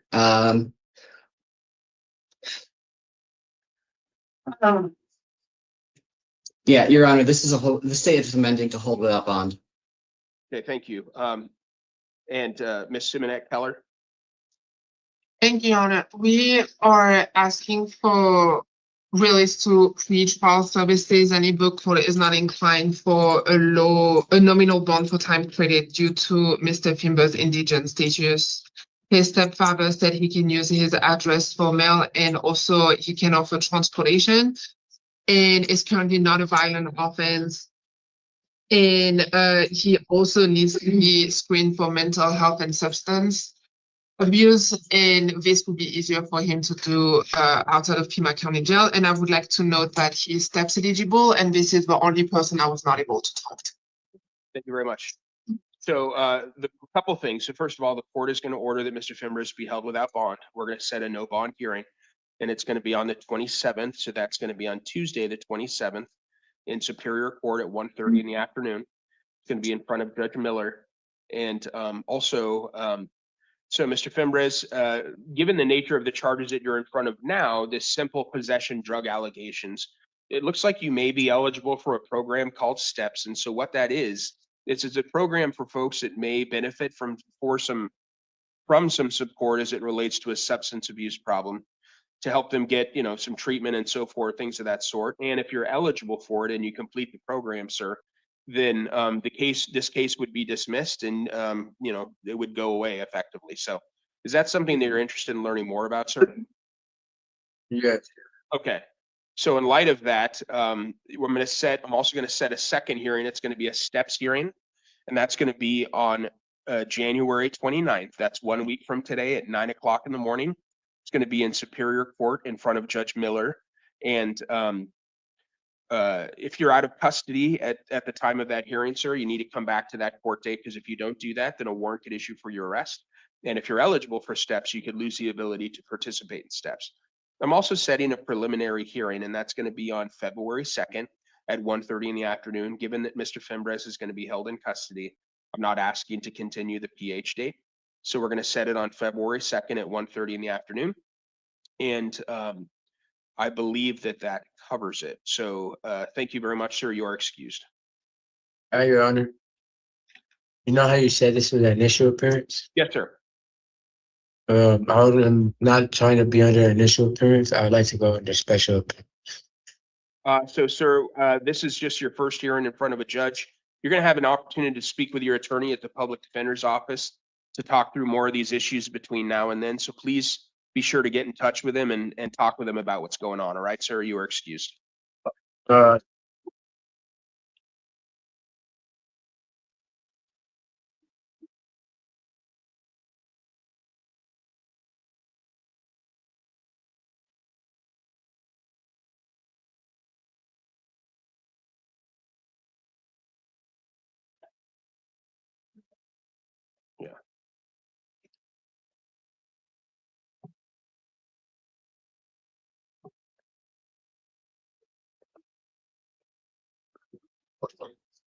Thank you.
Good morning, sir.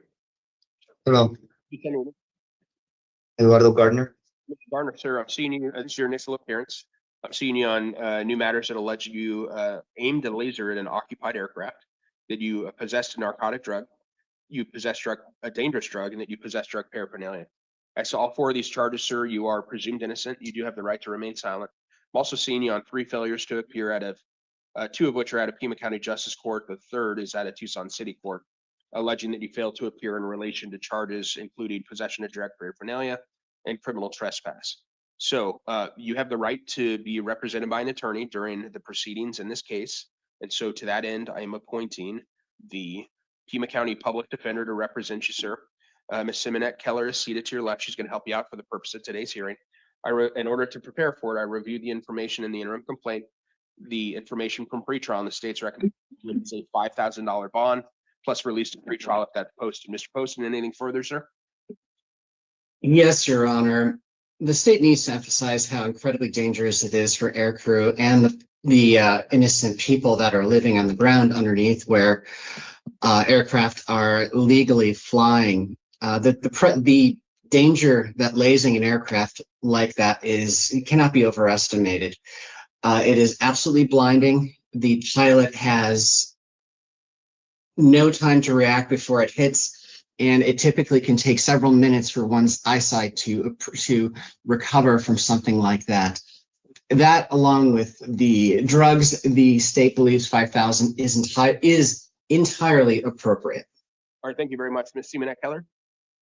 Thank you, Your Honor. We are asking for release to pretrial services. Mr. Gardner has no prior violent conviction, is currently not a violent offense, and he also has an address that is verified all from 2017.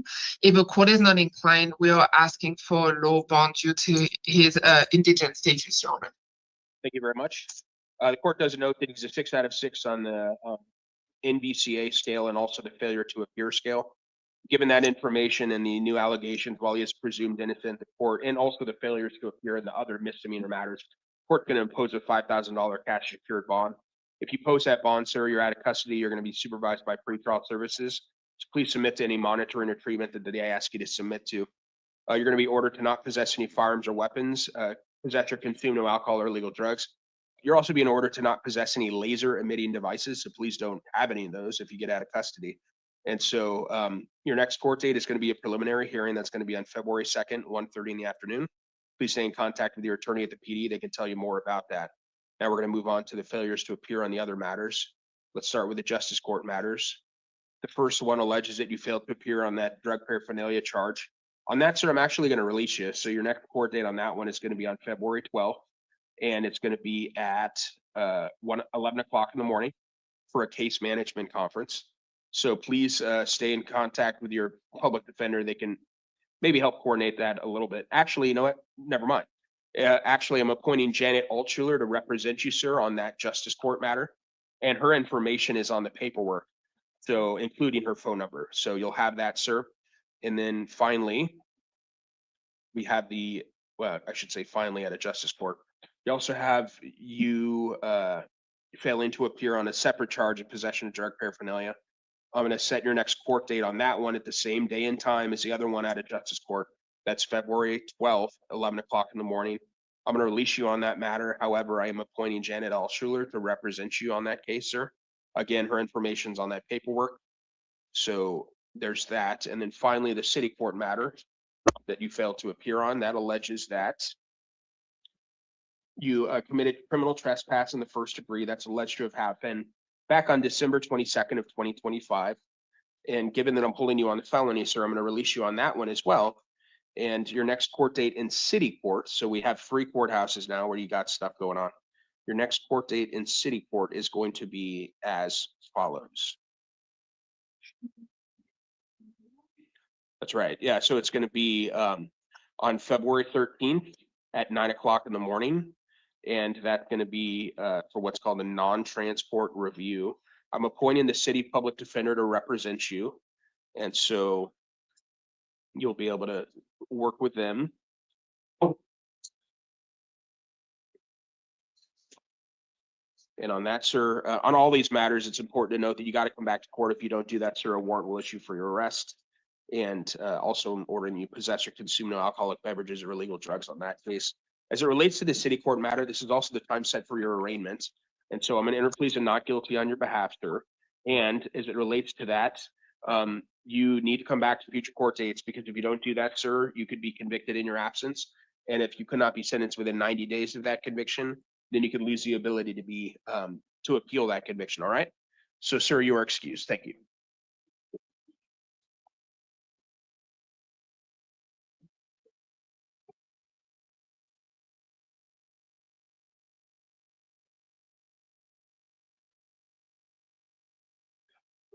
Good morning, sir. All right. Please tell me your name. Ryan Gebhardt. Mr. Gebhardt, sir, this is your initial appearance. I'm seeing you on charges that allege that you possessed a narcotic drug, that you possessed drug paraphernalia. You are presumed innocent of those charges, and you do have the right to remain silent. Anything you say about this case could be used against you. You do have the right to be represented by an attorney, sir. And so I'm appointing the Pima County Public Defender to represent you. And in order to prepare for this hearing, I review the information in the interim complaint, pretrial's information, and the state's recommendation, which is that I release you to the supervision of pretrial services and set what's called a smart court hearing, or a steps hearing, I should say.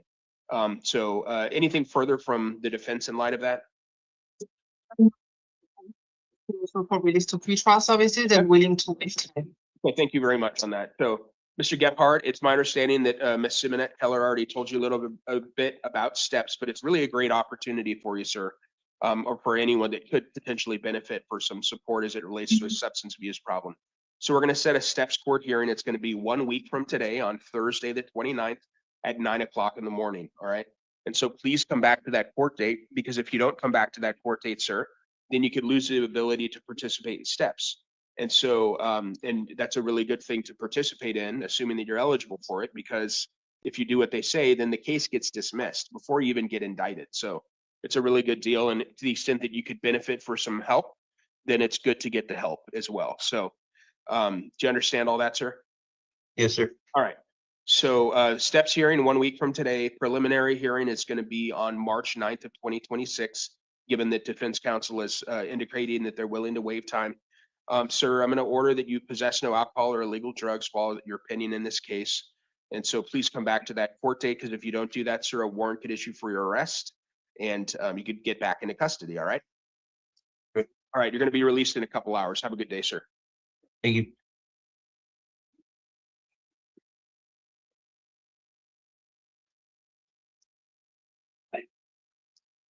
Good morning, sir.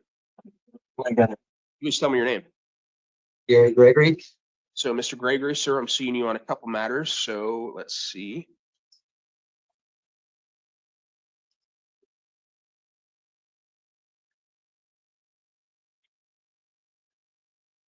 So I'm seeing you on a warrant alleging that you failed to appear after having been indicted on what's called a simple possession drug case. It's so possession of narcotic drug, possession of drug paraphernalia.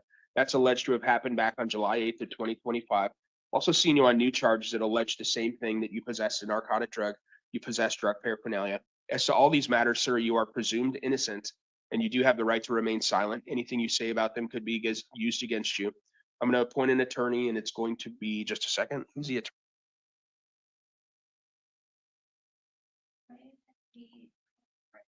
Got it. Okay, so I am appointing an attorney on that matter, and it's going to be Brianna Perez. She's from the office of South and Right. So just a second, let me punch this in.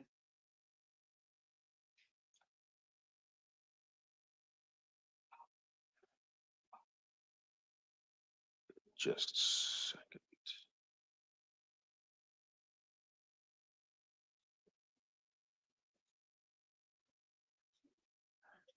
And I'm including their phone number in the paperwork here. So you'll have that.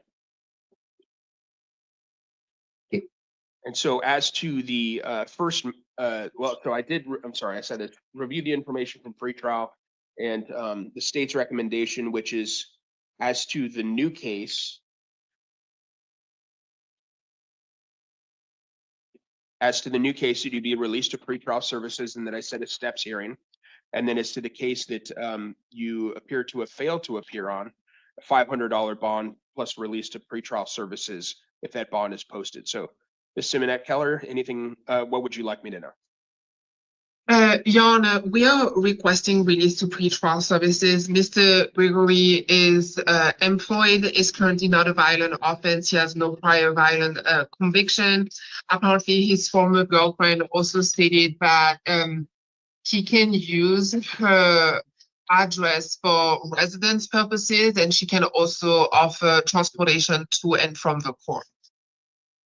And he also has the steps. He's also eligible for steps. Thank you very much. So, Mr. Gregory, if I release you, sir, are you willing to come back to court? Really important that you do that. Yes, sir. Okay. Yeah, of course. Because I mean, I think you're seeing this morning what happens when that doesn't occur, sir. So, Yeah. I am going to release you on these matters, but you're going to have a couple different court dates, and you're going to get paperwork that says all this. But about the case that you've already been indicted on, your next court date is going to be an arraignment, and that is 1 week from today, on Thursday the 29th, 1:30 in the afternoon. So it's important that you come back to court for that, because if you don't, a warrant could issue for your arrest. And then as to the other new matter that you were just arrested on, sir, the new case, that next court date is going to be a steps hearing on the same day, but it's going to be in the morning. All right. So let me tell you a little bit more about that. So your steps hearing is going to be on the 29th at 9 o'clock in the morning. And I'm sure I know Miss Simonette Keller told you about this, but steps is a good deal, assuming that you're eligible for it, because it's going to help you get some support as it relates to a possible substance abuse problem. And assuming that you're eligible for the program, sir, and you do what they ask you to do, then the case would be dismissed before you even get indicted. Is that something that you're interested in learning more about, sir? Yeah, sounds great. Okay, great. So that's what I'm doing. I'm setting that smart court hearing 1 week from today. You're going to be ordered to not possess or consume any alcohol or illegal drugs. Your preliminary hearing date is going to be on March 9th at 1:30 in the afternoon. Ms. Simonette Keller, willing to waive time? Yes, Your Honor. All right, and I think you said that, but in any event, Ms. Perez, Brianna Perez is your attorney, and I'm including her phone number in here as well, so you got all that, sir. Thank you very much, sir. You're excused. Thank you.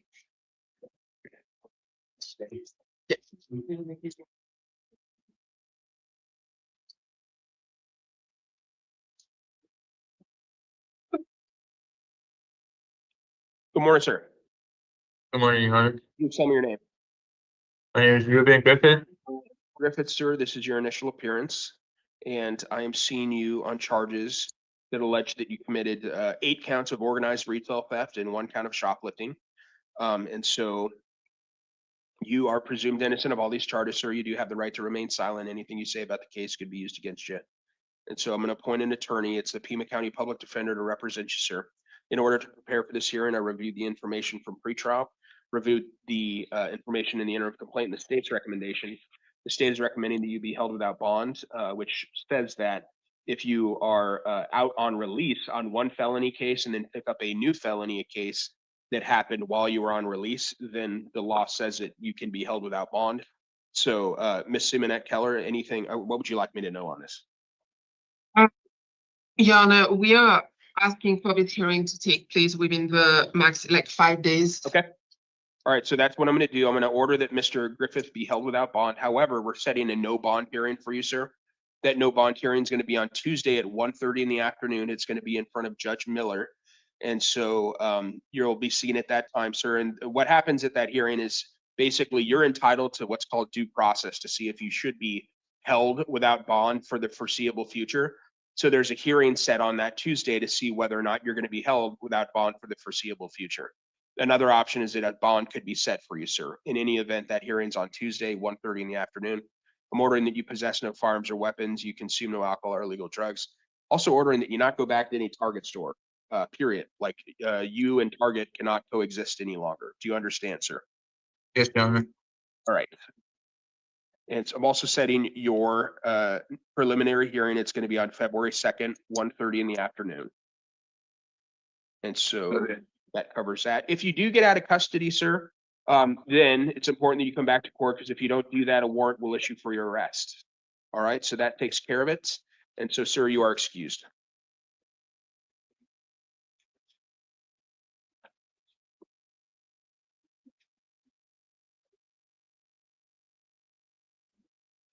Good morning, ma'am.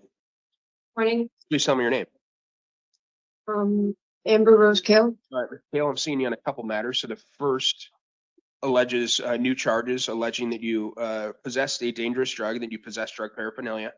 And then the other alleges that you failed to appear for an arraignment relating to possession of a dangerous drug.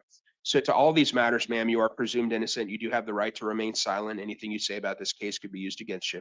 You have the right to be represented by an attorney. I'm going to appoint the Pima County, just a second, who's the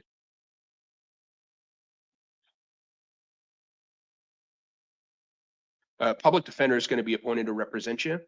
And so Ms. Simonette Keller is seated next to you. She's going to help you out for today's sake. In order to prepare for this hearing, I read the information in the interim complaint, the pretrial services info, and the state's recommendation, which is as to the new case that be dismissed without prejudice. So that's what I'm going to do. And then as to the old case where you failed to appear for the arraignment, that a $500 bond plus release to pretrial services be imposed. Anything further, Mr. Poston? No, Judge. All right, Ms. Simonette Keller.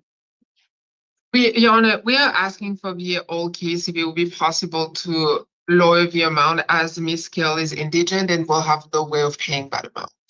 Okay, thank you very much. I do show, for what it's worth, that pretrial services indicates Ms. Kale is a 6 out of 6 on the failure to appear scale. For that reason, I'm imposing that $500 cash secured bond.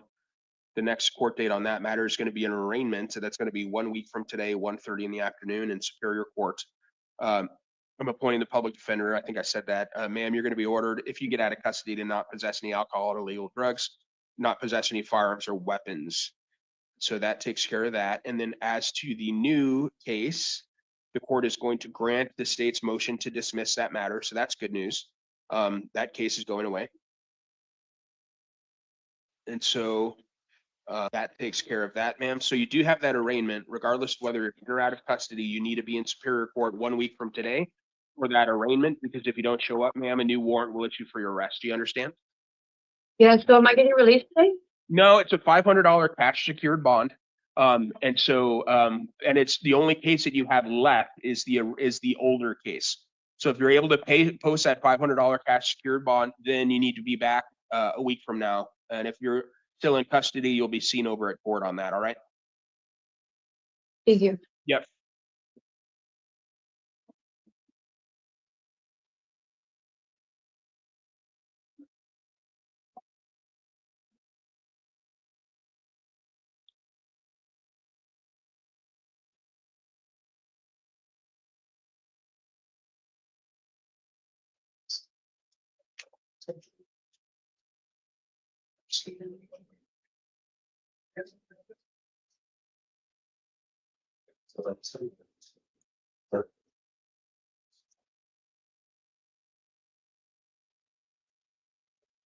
Good morning, sir. Morning. Just tell me your name. Peter Lerma. Mr. Lerma, this is your initial appearance. I'm seeing you on new charges that allege that you committed possession of a narcotic drug and possession of drug paraphernalia. I'm also seeing you on a charge that allege that you failed to appear on a criminal trespass allegation at a Pima County Justice Court.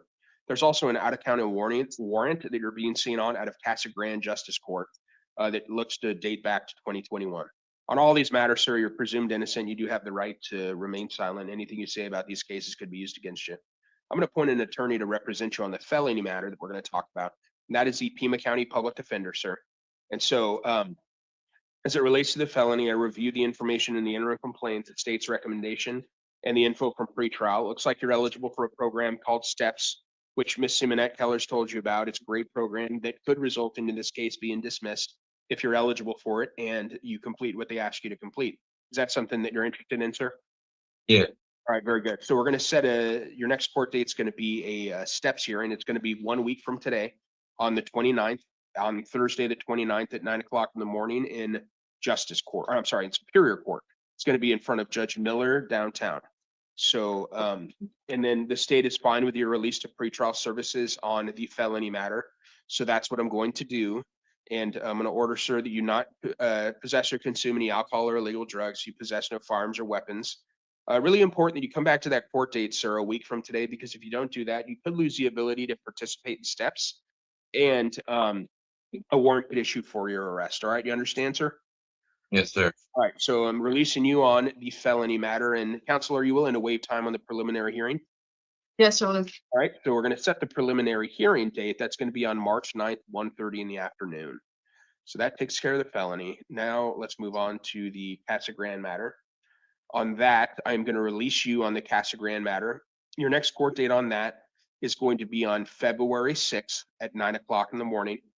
And there's going to be the courthouse's information on that paperwork with the address and all that. So please be sure to get up to Casa Grande for that hearing on February 6th. So it's like 2.5 weeks from now, something like that, a little over 2 weeks from now.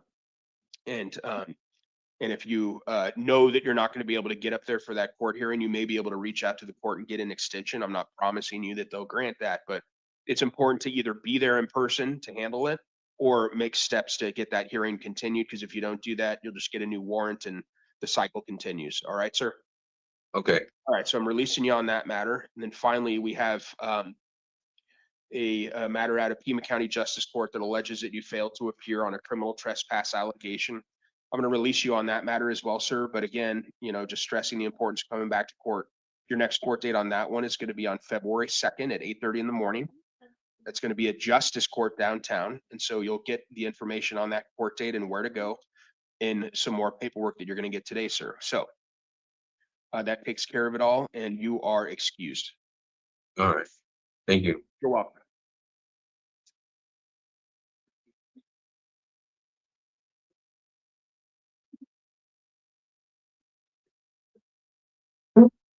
Morning, sir. Morning. Please tell me your name. Seth McCarthy. Mr. McCarthy, sir, this is your initial appearance. I'm seeing you on new charges that allege that you committed aggravated domestic violence. You are presumed innocent of these charges, sir. You do have the right to remain silent. Anything you say about these charges could be used against you. You have the right to be represented by an attorney. I am going to appoint the Pima County Public Defender to represent you, sir. And in order to prepare for this hearing, I reviewed the interim complaint, reviewed the state's recommendation, and also the information from pretrial services. Also reviewed the information in a Form 4C intimate partner risk assessment. And it looks like the state is recommending a $7,500 bond plus release to pretrial services. Mr. Poston, anything further? No, Judge. All right, Ms. Simonette Keller. Your Honor, we are asking for release to pretrial services. Mr. McCarthy explained to me that he doesn't want to have any contact with the alleged victim. He would like to go to the Gospel Rescue Mission where he already has a bed for him there. And also, I would like to know that he has lived for Tucson for the past 13 years, and pretrial services noted that he needs a mental health assessment, which will be easier for him to get while out of custody. Thank you very much. Given the information that is in the Form 4C risk assessment, also it does appear, sir, that you are pending in a misdemeanor domestic violence allegation involving the same victim. And for that, for all the information that's before the court is going to impose a $10,000 cash secured bond, sir. And if you do post that bond and find yourself out of custody, you're going to be supervised by pretrial services. And there's some additional conditions I'm imposing. That includes that you commit no acts of domestic violence, you possess or consume no alcohol or illegal drugs, you possess no firearms or weapons, and that you have no contact with the alleged victim, and that you not go back to the incident location and or the victim's residence. Your next court date, sir, is going to be a preliminary hearing, and that's going to be on February 2nd at 1:30 in the afternoon. So please stay in contact with your attorney because they can tell you more about that, what all's happening. And so that takes care of it. And important to come back to court, sir, because if you don't do that, a warrant will issue for your arrest. That takes care of the felony. Let's move on to the misdemeanor matter. And that alleges that you failed to appear in relation to a domestic violence assault matter. And so in that matter, I'm going to release you on that case. And your next court date is going to be a case management conference. That's going to be on February 3rd at 9:00 in the morning, 9:30, excuse me, in the morning in Pima County Justice Court. So you're going to get paperwork that has that information on there as well. And I'm also appointing John Illis as an attorney to represent you on that matter, sir. His phone number and information is going to be on the paperwork that you get. Additionally, as it relates to that misdemeanor case, you're ordered to not possess any firearms or weapons, consume no alcohol or illegal drugs, commit no acts of domestic violence. Alrighty, sir, thank you. You are excused.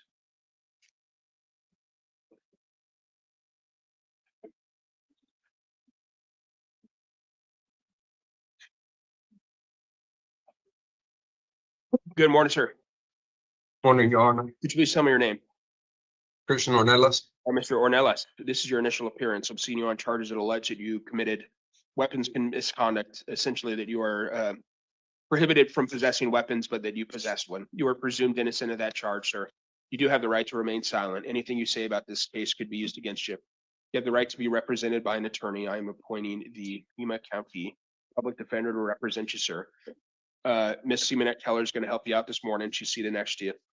In order to prepare for the hearing, I reviewed the information from pretrial services, the information in the interim complaint, and the state's recommendation, which is that I hold you on a $7,500 bond, plus release to pretrial services if that bond is posted. Anything further, Mr. Poston?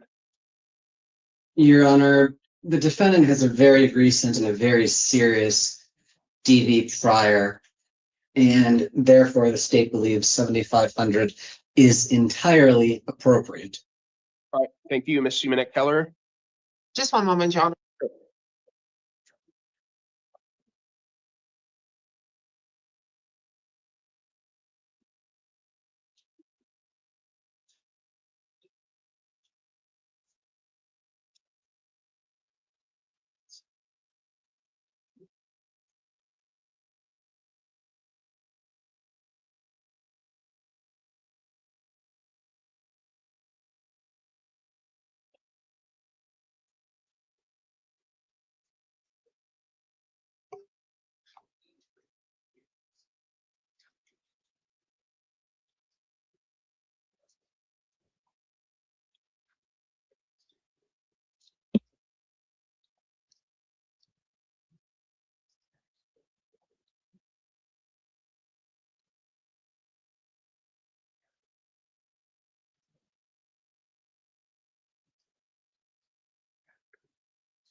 We're ready, Your Honor. Apology. Okay, no problem.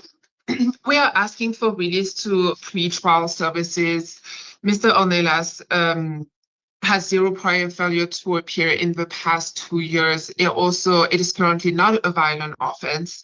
He has an address. He has his own house with his 2 children that are depending on him, and he's the main provider for them.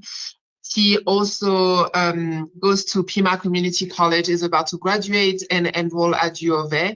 He has 2 full-time jobs that helps him take care of his 2 daughters. And regarding the DV incident that Mr. Poston mentioned, Mr. Ornelas told me that there is absolutely no contact with the victim in that one case and it's not related. And lastly, there are no weapons at his house and no weapons at his mom's house, who is also offering her house for housing, mailing, and transportation. All right, thank you. Given the information that's before the court is going to impose a $5,000 cash secured bond. Mr. Ornelas, if you post that bond, sir, you are going to be supervised by pretrial services. So please comply with any monitoring or treatment that they ask you to comply with.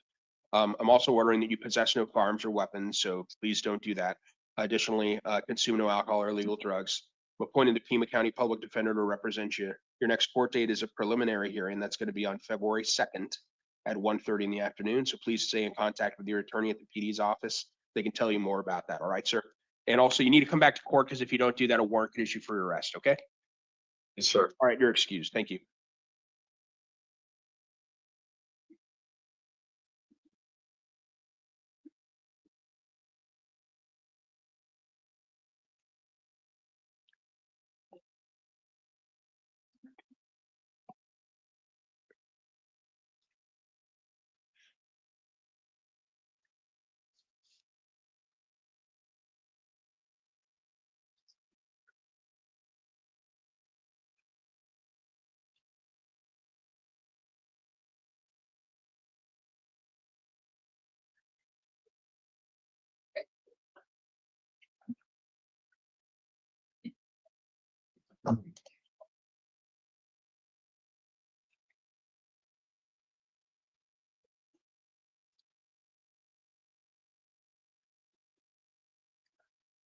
Good morning, sir.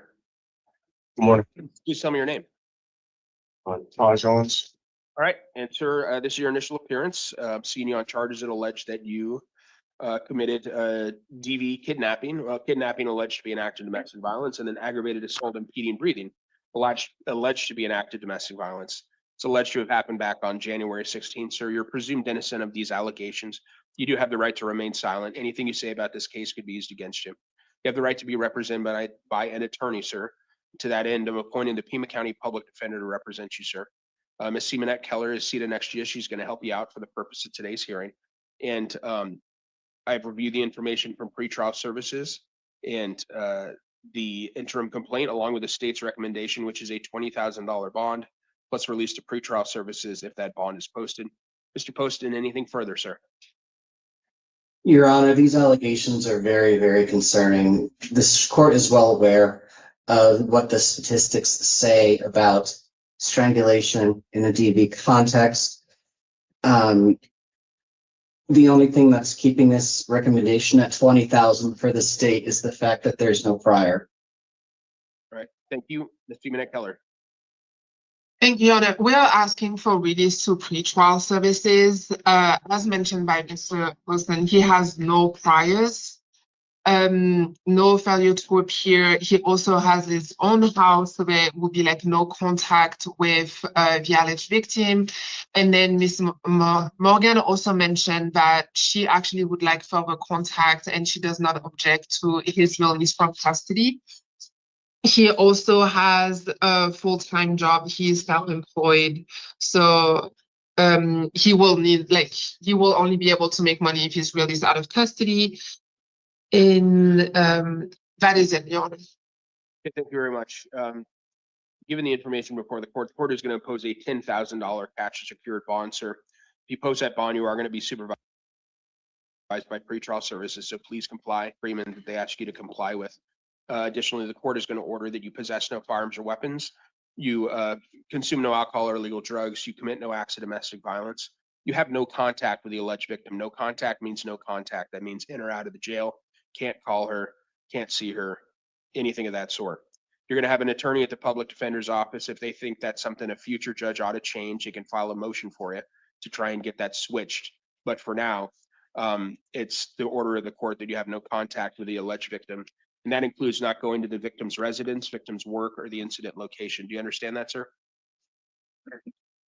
Okay, and so do you have, is that a shared residence where you have belongings? We've been staying with each other for a little bit, but I do have some belongings over there that can easily be taken from our house, yes. Okay, so if you get out of custody, sir, I'm also checking another box on here. And so what I'm checking is that you may return to the shared residence one time with a police escort to pick up belongings. Okay, so there's a process for that. You don't have to go without the stuff. You just have to go with a police officer, all right? Yes, and then when it comes to the child, how do we go? So that's going to be a separate issue. So I'm ordering that you have no contact with the alleged victim.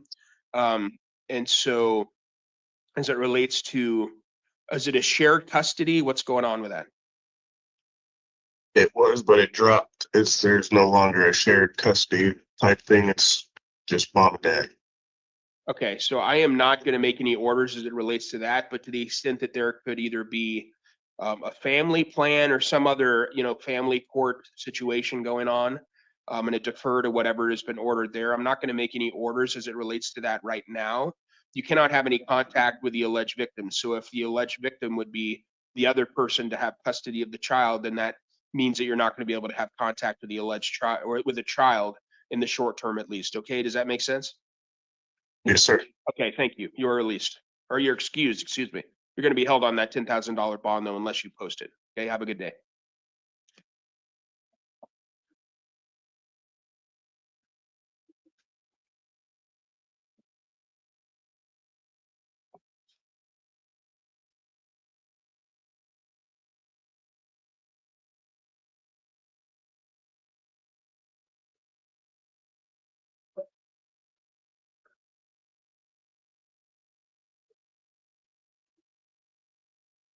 Good morning, sir. How you doing? Fine. Please tell me your name. Jason Bradley. All right, Mr. Ratliff, sir, this is your initial appearance. I'm seeing you on a charge that alleges that you possessed a weapon as a prohibited possessor. You are presumed innocent of that, sir. You do have the right to remain silent. Anything you say about this could be used against you. You have the right to be represented by an attorney during this case. And so I'm going to appoint the Pima County Public Defender to represent you. Ms. Seamanette Keller, seated to your left, she's going to help you out for today's sake. In order to prepare for this hearing or review the interim complaint, review this, the information from pretrial, and the state's recommendation, which is that I hold you without bond pursuant to the Article 2, Section 22 of the Arizona Constitution. Ms. Seamanette Keller, what would you like me to know? Your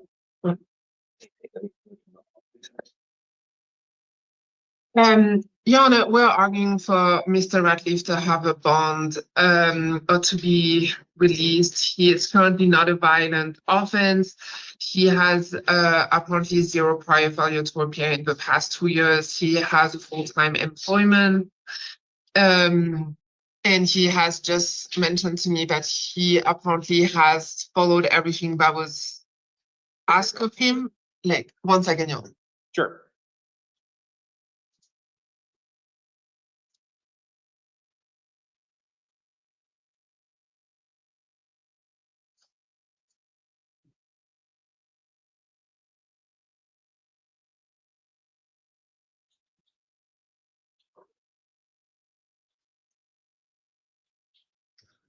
That will be it, Your Honor. Okay, so given the information that's before the court is going to order that Mr. Ratliff be held without bond. However, that's not a forever thing, Mr. Ratliff. You do have a right to have a hearing on that. We're going to set a no bond hearing on Tuesday, the 27th at 1:30 in the afternoon at Superior Court. What happens at that hearing is a couple things. Either the state needs to put up evidence to attempt to get you to be held without bond past that hearing, or a bond recommendation would be provided and the judge would decide in your presence what the bond ought to be, sir. So in any event, that's going to get hashed out on Tuesday at 1:30 in the afternoon in front of Judge Miller. Your preliminary hearing dates are going to be on February 2nd at 1:30 in the afternoon. It's important that you come back to future court dates, sir, if you're out of custody, because if you don't do that, then a warrant could issue for your arrest, okay? Have a good day.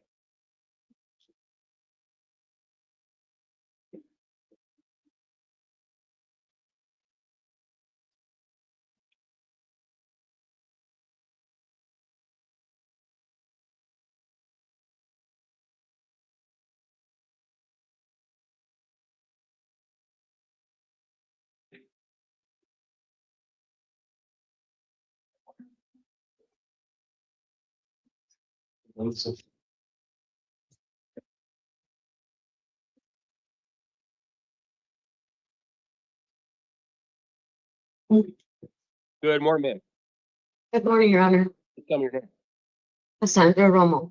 Roman, this is your initial appearance. I'm seeing you on a few different charges.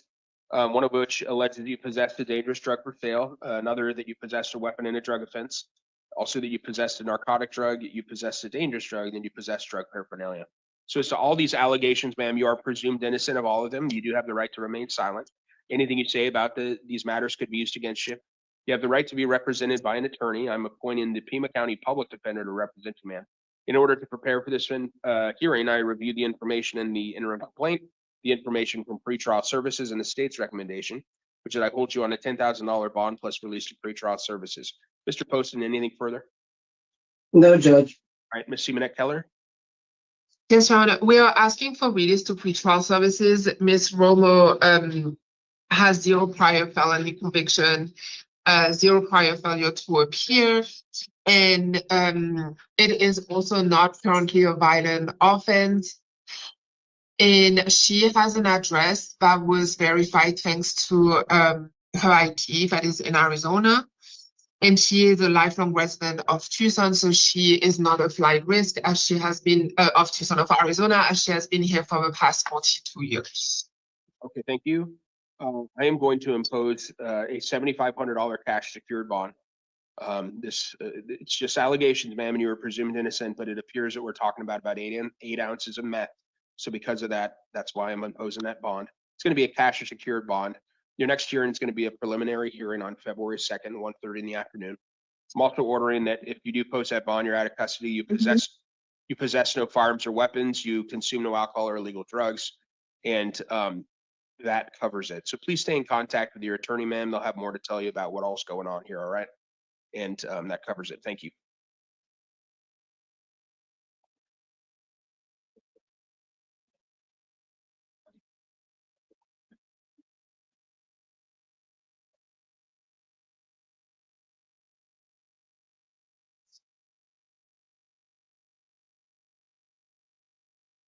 Thank you, Your Honor. You're welcome, ma'am.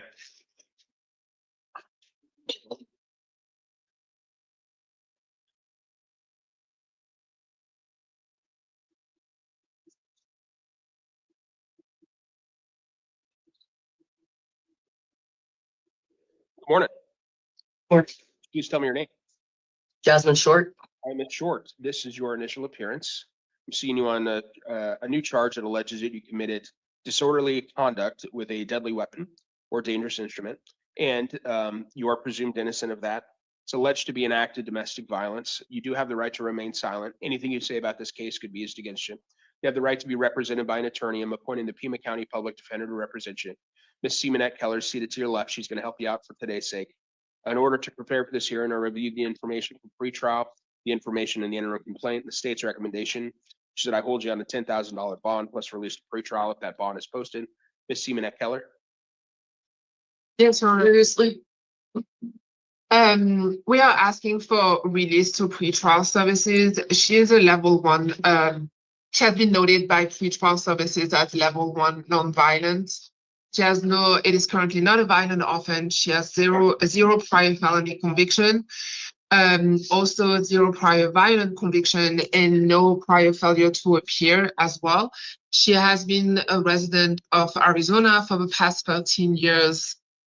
And she has mentioned to me that the alleged incident happened in her trailer, but however, she could go to one of her friends or her boyfriend so she could have a separate address if needed. Okay, thank you. And Mr. Poston, I didn't give you a chance to chime in. Do you have anything to add to your recommendation, sir?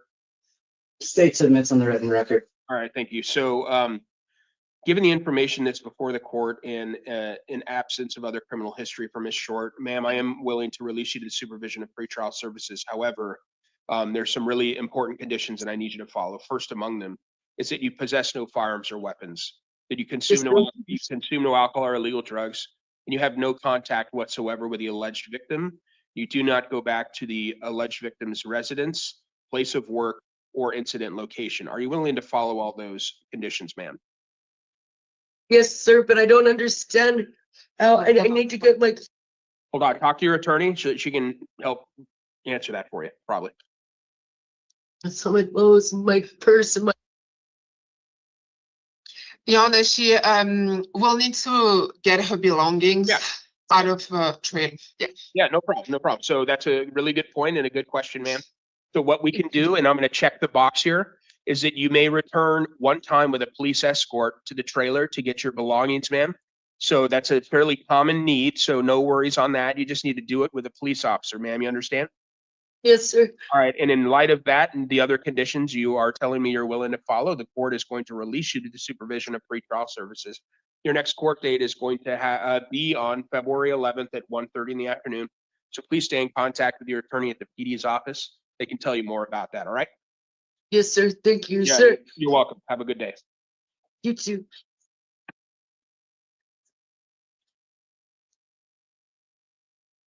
And then I'll be able to speak with you later.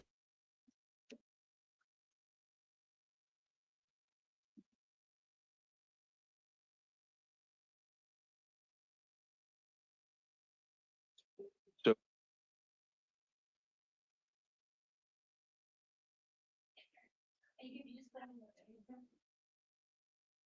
yeah. All right, good morning, sir. Morning. Could you please tell me your name? Jose Pablo Sierra. All right, Mr. Sierras, this is your initial appearance. You've been arrested on a charge alleging that you committed criminal damage in excess of $2,000, making it a felony. I did review the interim complaint, and I find that there's no probable cause. So in light of that, sir, I am releasing you from custody. I'm not dismissing the case because I'm not able to do that at this stage, but I am releasing you from custody today's date. So you are going to be released from the jail later today, sir. That's not to say this case is gone for good. The information that I need to be able to say that there's probable cause was not included in the document that I received. It might actually exist in a police report or something. So that is to say that this case could come back. So it's important that you stay, we have the correct address for you, sir. Give me just a second. Are you still on West Orange Grove, sir? Yes. Okay, so in light of that, that should be good to go. So you're going to be released from custody today's date. And just a second.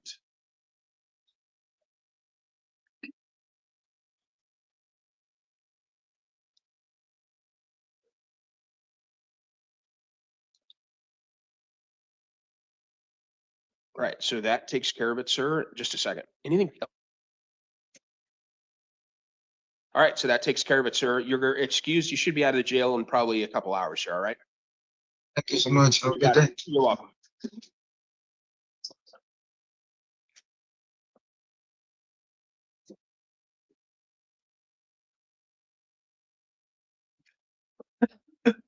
Good morning, ma'am. Could you please tell me your name?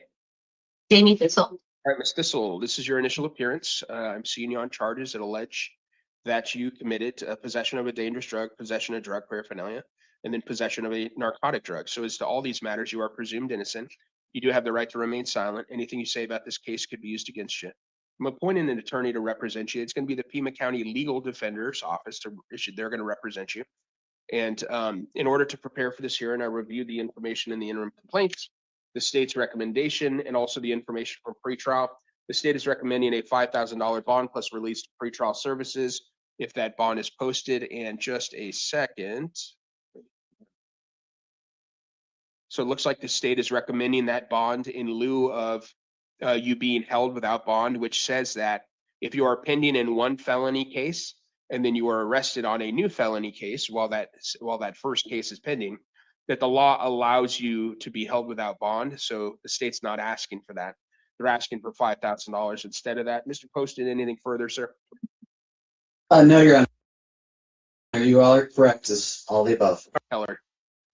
Yes, Your Honor. I would like to note that Ms. Wiesel does not have a job, so she has an indigent status and will not have money to post that bond. So we are asking for a low one, but we're also asking if the court is inclined for release to pretrial services, as she is potentially eligible for steps, is currently not a violent offense, and she has 0 prior violent conviction. And her boyfriend is offering address for mailing purposes, housing, and also for transportation. All right, thank you very much. I will also note that Ms. Thistle appears to be a 6 out of 6 on the failure to appear scale provided by pretrial. So based on the information before the court, and the court's going to impose a $5,000 cash secured bond, you're going to be released to pretrial services, ma'am, if that bond is posted. And so your next hearing, well, you're going to have a couple next hearings. Your preliminary hearing is going to be on February 2nd. That's February 2nd at 1:30 in the afternoon. And also, I'm sure Ms. Simonet-Keller told you about this, but it looks like you're eligible for a program called STEPS, which is a good deal in the sense that assuming that you're eligible for it and you complete what the program asks of you, then this case gets dismissed before you even get indicted. So it's a good deal. I'm sure that it sounds like you may have gotten that explanation as to the other case. So it's a good deal, assuming that you're interested in that. Is that something that you're interested in learning more about, ma'am? Yes, Your Honor. All right, so we're going to set that STEPS hearing. It's going to be 1 week from today on Thursday, the 29th, 9 o'clock in the morning. And so if you're in custody, you'll be brought to court for that hearing a week from today. If you're out of custody, you need to come back to court for that hearing a week from today, because if you don't do that, then you could lose the ability to participate in STEPS. I'm also ordering that you possess no firearms or weapons and that you consume no alcohol or illegal drugs during the pendency of this case. All right, ma'am, you are excused. Thank you.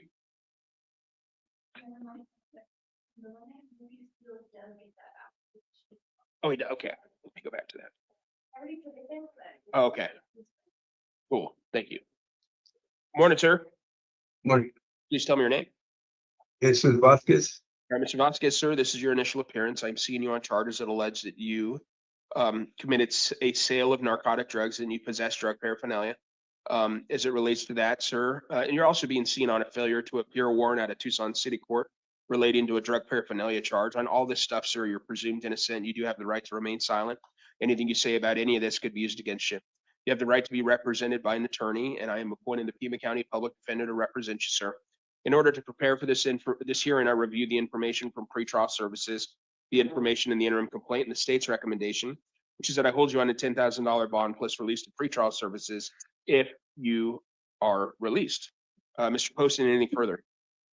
No, Judge. All right, Ms. Simonet-Keller. Thank you, Your Honor. We are asking for release to pretrial services, Your Honor.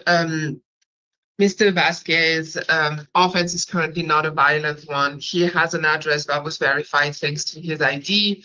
He has a part-time employment that he will need to resume. And he also, like his prior is an old one from 2011. And I would like to note that he has 2 persons that are also depending on him based on the pretrial services. Okay, thank you. So, Mr. Vasquez, sir, if I release you, sir, are you going to come back to court? Absolutely. Okay, all right. So given a relative absence of other criminal, so it looks like you had one matter that you were discharged from probation on back in 2014, but other than that, you appear to have stayed out of the criminal justice system for about the past 11 or 12 years. So because of that, and because of the other information, the small quantity of drugs involved here and so forth, the court is going to release you to pretrial services, sir. Your next court date is going to be a preliminary hearing, and that's going to be on February 11th at 1:30 in the afternoon. The public defender is your attorney, so please stay in contact with them because they can let you know what's going on with all that. I'm ordering that you possess no firearms or weapons, that you consume no alcohol or illegal drugs. Please submit to any sort of monitoring or treatment that pretrial services asks you to submit to. And so that takes care of the felony. And then we're going to move on to the city court warrant that we need to talk about. And so as it relates to the city court warrant, that alleges that you possess drug paraphernalia at some other date. And so as to that, sir, I am going to release you as well. Your next court date is going to be in front of Judge Maldonado. That's going to be on February 23rd at 9:30 in the morning. You're going to get paperwork that says that. And it's going to be for an arraignment, ordering that you possess or consume no alcoholic beverages or illegal drugs. And as to that matter, sir, it's really important that you come back to court on that one too, because if you don't, a warrant could issue for your arrest. This is also the time set for your arraignment. I'm going to enter pleas and not guilty on your behalf. You are presumed innocent as it relates to this misdemeanor allegation as well, sir. You need to come back to court for that one, because not only could you get the warrant, but trial could go forward in your absence. And if you were convicted at that trial and couldn't be sentenced within 90 days of that conviction, you could lose the ability to appeal that conviction. Do you understand, sir? Yes, sir. All right, so you're gonna get paperwork with these court dates, 2 different courthouses, stay in contact with your attorney and they'll help you navigate all this, all right? Thank you, Your Honor. Yep, you got it. Have a good day. Oh, I meant to do R1. Oh. Thanks. Good morning. Could you please tell me your name? Antoinette Vea Mataha. Okay. This is your initial appearance. I'm seeing you on a charge that alleges that you committed disorderly conduct with a dangerous instrument. It's 1 count, and you, ma'am, are presumed innocent of that. And so you do have the right to remain silent. Anything you say about this case could be used against you. You have the right to be represented by an attorney. I am appointing the Pima County Public Defender to represent you. In order to prepare for this hearing, I reviewed the information from pretrial services, the information in the interim complaint, and the state's recommendation, which is that I hold you on a $7,500 bond, plus release to pretrial services if you post that bond. Mr. Poston, anything further, sir? No, Judge. Thank you. Ms. Seaman Keller. Thank you, Your Honor. We are asking for release to pretrial services. As noted by pretrial, she's only a level 1 nonviolent. I would like to note her age, but she's only 21 years old. She has no priors whatsoever, no prior failure to appear, nothing. She also has an employment that she will need to go back to with an employer that depends on her. And she also has an address that was confirmed thanks to her ID. In 1 moment, Your Honor. Yes, I'll. Okay, thank you. So, ma'am, if I release you, are you willing to follow certain conditions that I tell you? It's going to include that you possess no firearms or weapons whatsoever during the pendency of this case, and that you have no contact whatsoever with the alleged victim who appears to live in that same apartment complex as you. Are you willing to do that? Yes, sir. Okay, so in light of you telling me that you're willing to do that, I am going to release you to the supervision of pretrial services. Please comply with any monitoring or treatment that they ask you to comply with. Your next court date is going to be a preliminary hearing. It's going to be February 11th at 1:30 in the afternoon in Superior Court. Please stay in contact with your attorney at the PD's office because they can tell you more about what's going on with all that. I'm also ordering that you possess or consume no alcohol or illegal drugs. And that covers it. So, ma'am, you're going to be released in a couple hours here. And so that covers it. Have a good day. All right, counsel, thank you all very much. Very long morning, but it's over. Thank you, Your Honor. Yeah. Have this- As you may. See ya.